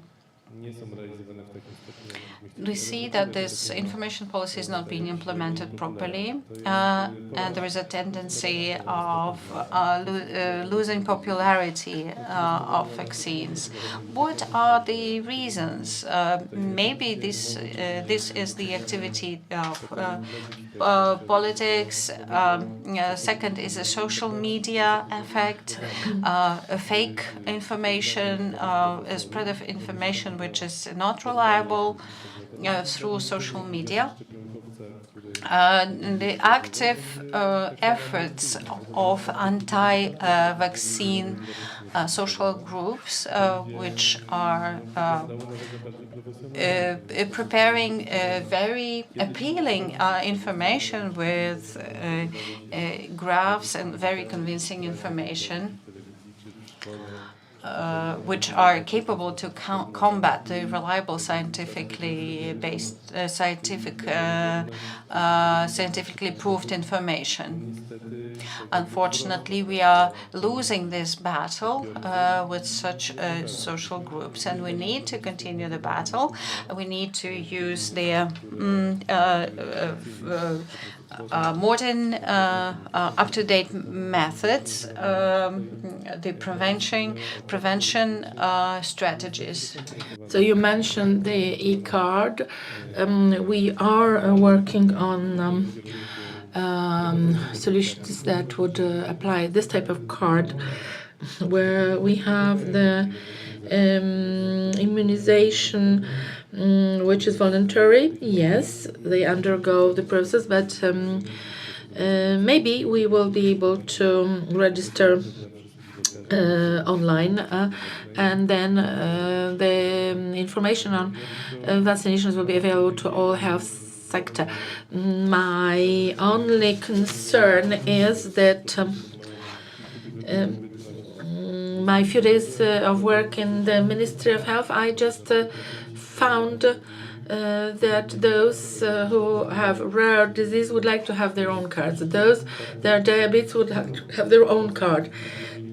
Now we have a card for vaccines and others. So perhaps it is a lot of work to be done. Now, one card that should hold all the information and data. I don't know, everybody would like to share and introduce their own knowledge and data. Here we are witnessing a decision that has to be taken to have one solution, one product that would be accessible to all in a process of treatment. So, summing up, we need to speak about the biggest positive outcomes. We have around 140 million people who wouldn't die if there were no vaccines available. These are the messages that are, for us, clear. Half of Poland would die if people were not vaccinating themselves across the globe. These are post-exposure, tetanus or other infectious diseases that are vaccine saving our lives, and those that are against vaccines being endangered by tetanus or another dangerous disease. They are taking the shot, and they are not so significant for them and convincing. When we speak about other dangers, they know nothing. They have to know, and they have to be shown the threats. Therefore, there is a lot that has to be done in this area because data provided is terrifying. And this year, this bell will ring over 100,000 reluctant, neglected vaccinations. But there are communes in Poland where the level rate of vaccination is below 90%. And we will have the focuses of epidemic cropping up. We have a few moments. If we have Madame Louise Ross with us, we would like to give the floor to our foreign participants from international community. Let me recall, we were starting off with giving a definition specific how to construct tools and mechanisms in the public health systems for vaccines, for nepotism, and other dangers that we are witnessing right now here.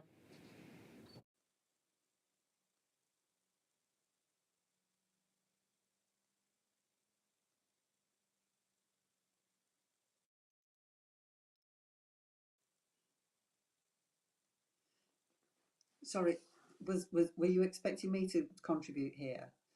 So I have no expertise in vaccines. This is not my area.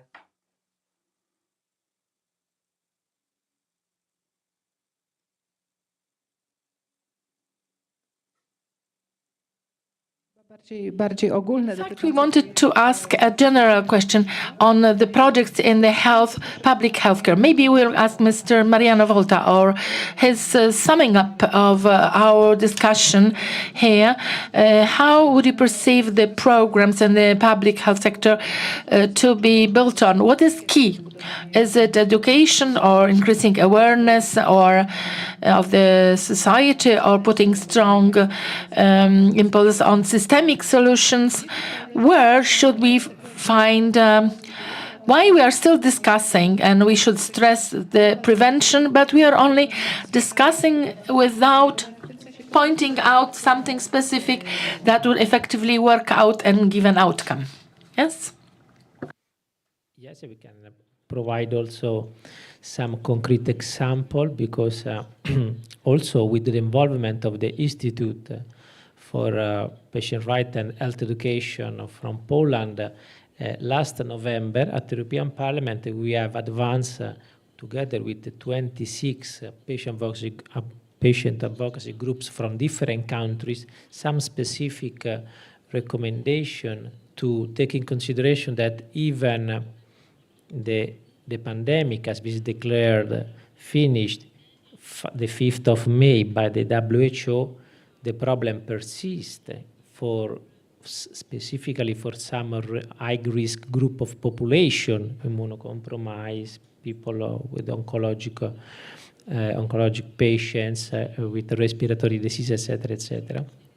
We have advanced some specific recommendation in order to, for instance, for sure, to invest in communication about the risk in which we have to face, but also to reinforce the healthcare system in terms of enlarge the one who are now authorized. Talking about vaccine, in my country, it was the occasion in a pilot experience the involvement of the pharmacist in the vaccination policy, in support of the vaccination policy. It was an example. It was also a successful example because on voluntary basis,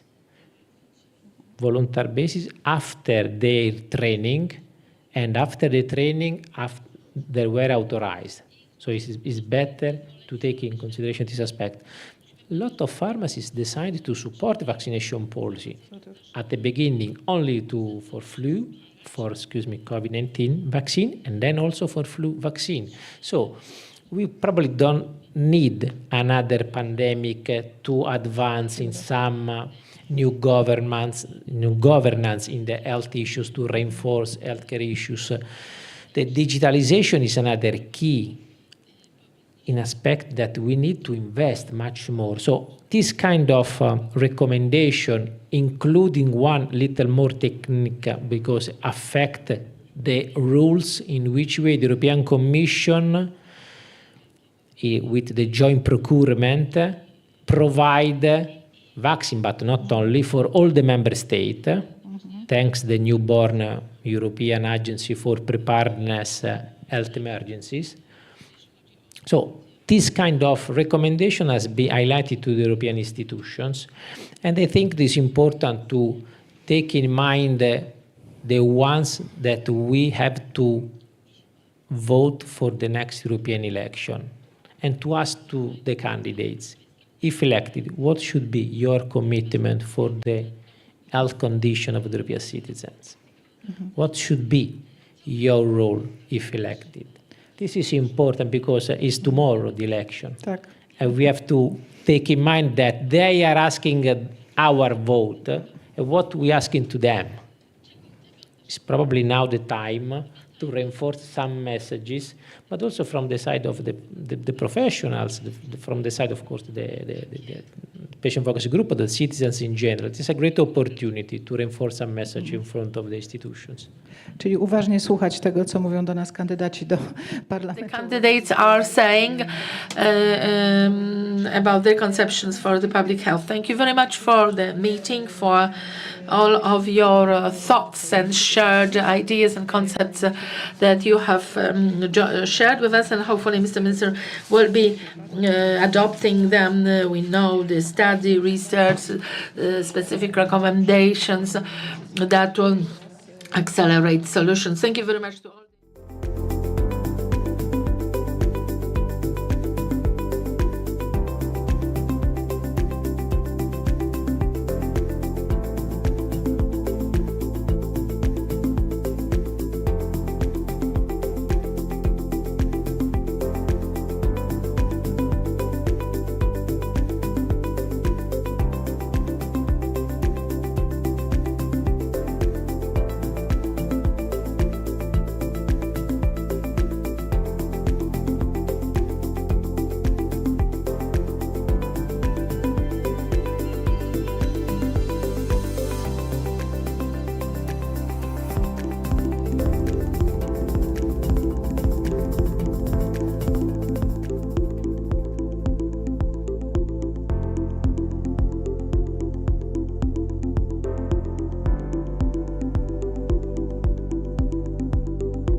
jest grant w konkursie Grant na zdrowie Gedeon Richter i Instytut Praw Pacjenta i Edukacji Zdrowotnej w służbie pacjentom.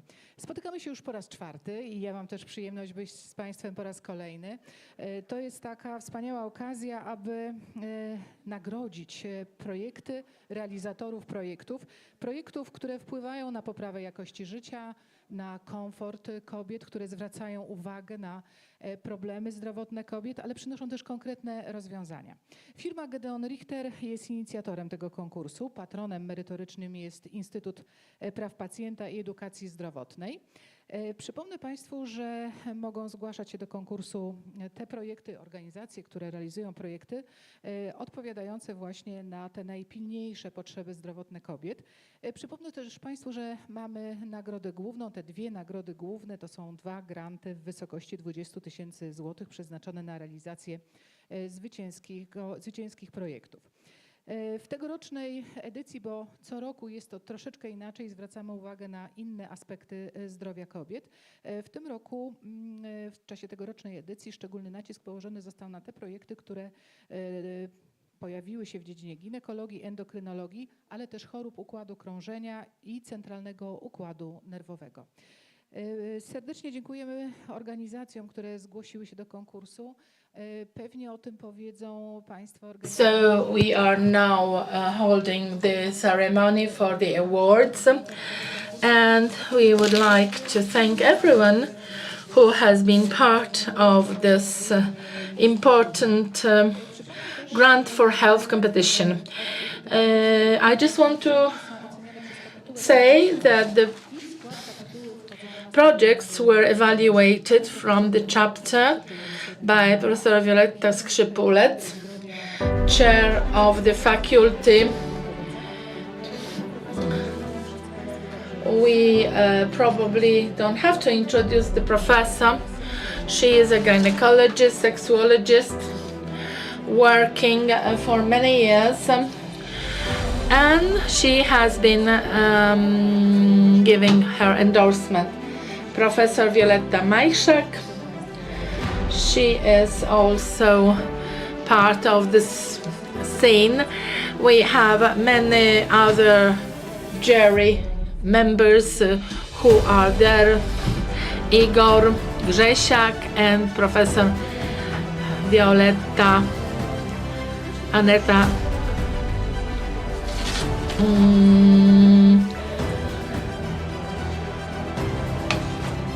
we have Agnieszka Boryś, Igor Grzesiak, and all who have been distinguished in this ceremony.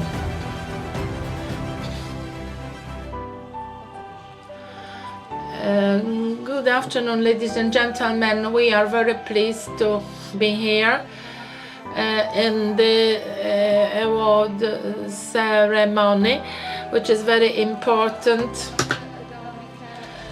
for the company. Leon Richter is a very important element. The health is at the heart of our institution. We are here working around the concept which has been tackled by us for so many years, and we cannot underestimate the efforts that are needed to look after the health of our patients. We have the therapies, we have the modern solutions which are offered to our patients. We need to be sure that they are here available, and we really have to be sure that our patients are well managed and looked after. So the Grant for Health was introduced like 2 years ago. This is a new initiative that has been originated for the patients' organizations that are responding to the biggest problems of our patients. And here, this year, we could review many different candidates, over 120, which is showing the scale of the problems we are responding. Now, Igor Grzesiak will say a few words. I would like to add to what was said by Madam. We are implementing this program for the 4th year. For Gideon, it is very important to care for women's health. And thanks to this project, we can support your activities. During the conference, we've spoken about the possibilities of supporting your activity financially. There are several possibilities, and options are many. And this year, we received 52 applications for funds. This is almost half of what we've collected during the last 3 years. So this work was very responsible. We took it very carefully. Many projects returned to us from previous years when they did not receive the support in previous years. They were sent to us again this year. So this is the way it should be actually. So I encourage you to submit your application for support as much as possible, not only for this grant, not only for this call for proposals, but also to other programs. It is very important to keep working and raise funds for this work. This shows the content of your applications reflect the concerns and main challenges. Altogether we received 120 applications, but the last edition included more than 50, so almost half of all through the lifetime of the program. Some of the programs, some of the applications concern the topics and projects which did not have support from other sources, but addressing the most urgent problems of women patients. Unfortunately, out of this 50, we can select only 2. Nevertheless, I encourage you to keep applying to other programs, but also to our program next year. How do you manage to make a best selection? What are the criteria? We try to adapt the criteria to the current situation. First is the overall assessment, innovativeness of the application. We as a suing selection committee are trying to be flexible. It is hard to demand that a mini grant project will be innovative, but still this creativeness and innovativeness are very important for us. From my point of view, and everyone of the jury is assessing from his or her point of view, but also adapts the holistic approach. I will ask you, Agnieszka, to announce the first winner. It's time that we know the winners. The first laureate is the foundation to give birth the human way, Rodzić po ludzku. Our congratulations to you. The assessment of trust, the assessment of care in the hospitals. Thank you very much for covering this topic. And the check is symbolic, but the wire transfer will be real.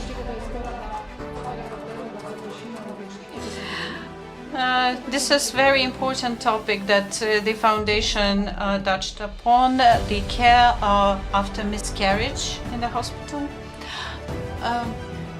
The floor is yours. I would like to thank, I'm really moved by this award.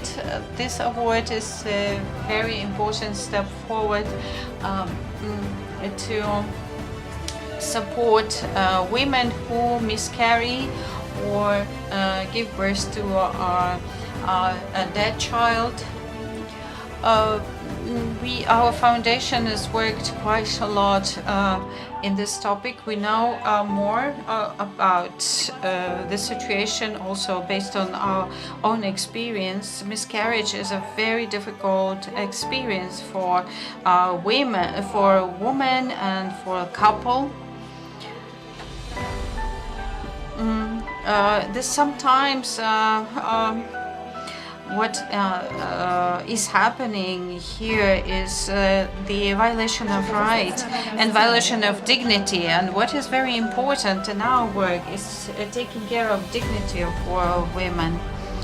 Now I would like to ask Mr. Grzesiak to announce the other award. This is the important information I mentioned before.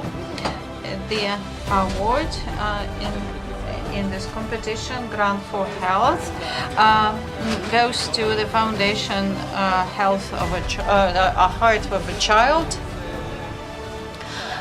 This foundation received already awards in the previous years. But it shows that if some organization received our support before, can receive it in the next editions of the calls for proposal. Congratulations to you, the Heart of a Child Serce Dziecka Foundation. You can make pictures and the microphone goes to your hands. There are so many people willing to take a picture. Thank you very much. Thank you. I would like to thank for awarding us this support. This is our second time we as a Foundation Heart of the Child received it for the second time. Our foundation works for the sake of children with heart diseases. Our foundation took care of many kids who have become adults already, who've grown up. Among them are women. Women with heart diseases who want to have children, and we have a special program which is called Cardio Mother. It is aimed at preparing these women for maternity, how to go through pregnancy, how to speak with doctors, which tests and analysis, which tests they have to go through, which diagnostics has to be implemented. Thank you so much. And I would like to congratulate your foundation also for receiving this support. Thank you very much. Let us make pictures. Also, we're all together. We can pose for the picture. Ladies and gentlemen, these are two wonderful projects which are addressing the most urgent needs of women. The grants awards will be spent for very urgent work. Thank you all for submitting applications in a call for proposal. The next year, the program is planned to be implemented too, and we'll wait for your applications. Thank you so much. It took us quite little time to conduct the award ceremony. and I'm glad we were very swift. Actually, the plan is very. Our award ceremony was very thoroughly planned. This is still good news. Tonight we are going to have a very nice evening at 6:15 p.m. On the right side of from the entrance to the hotel, there will be 2 buses waiting for us. We'll go to our dinner, our conference dinner, and tomorrow we'll start at 9 a.m. and have a nice evening.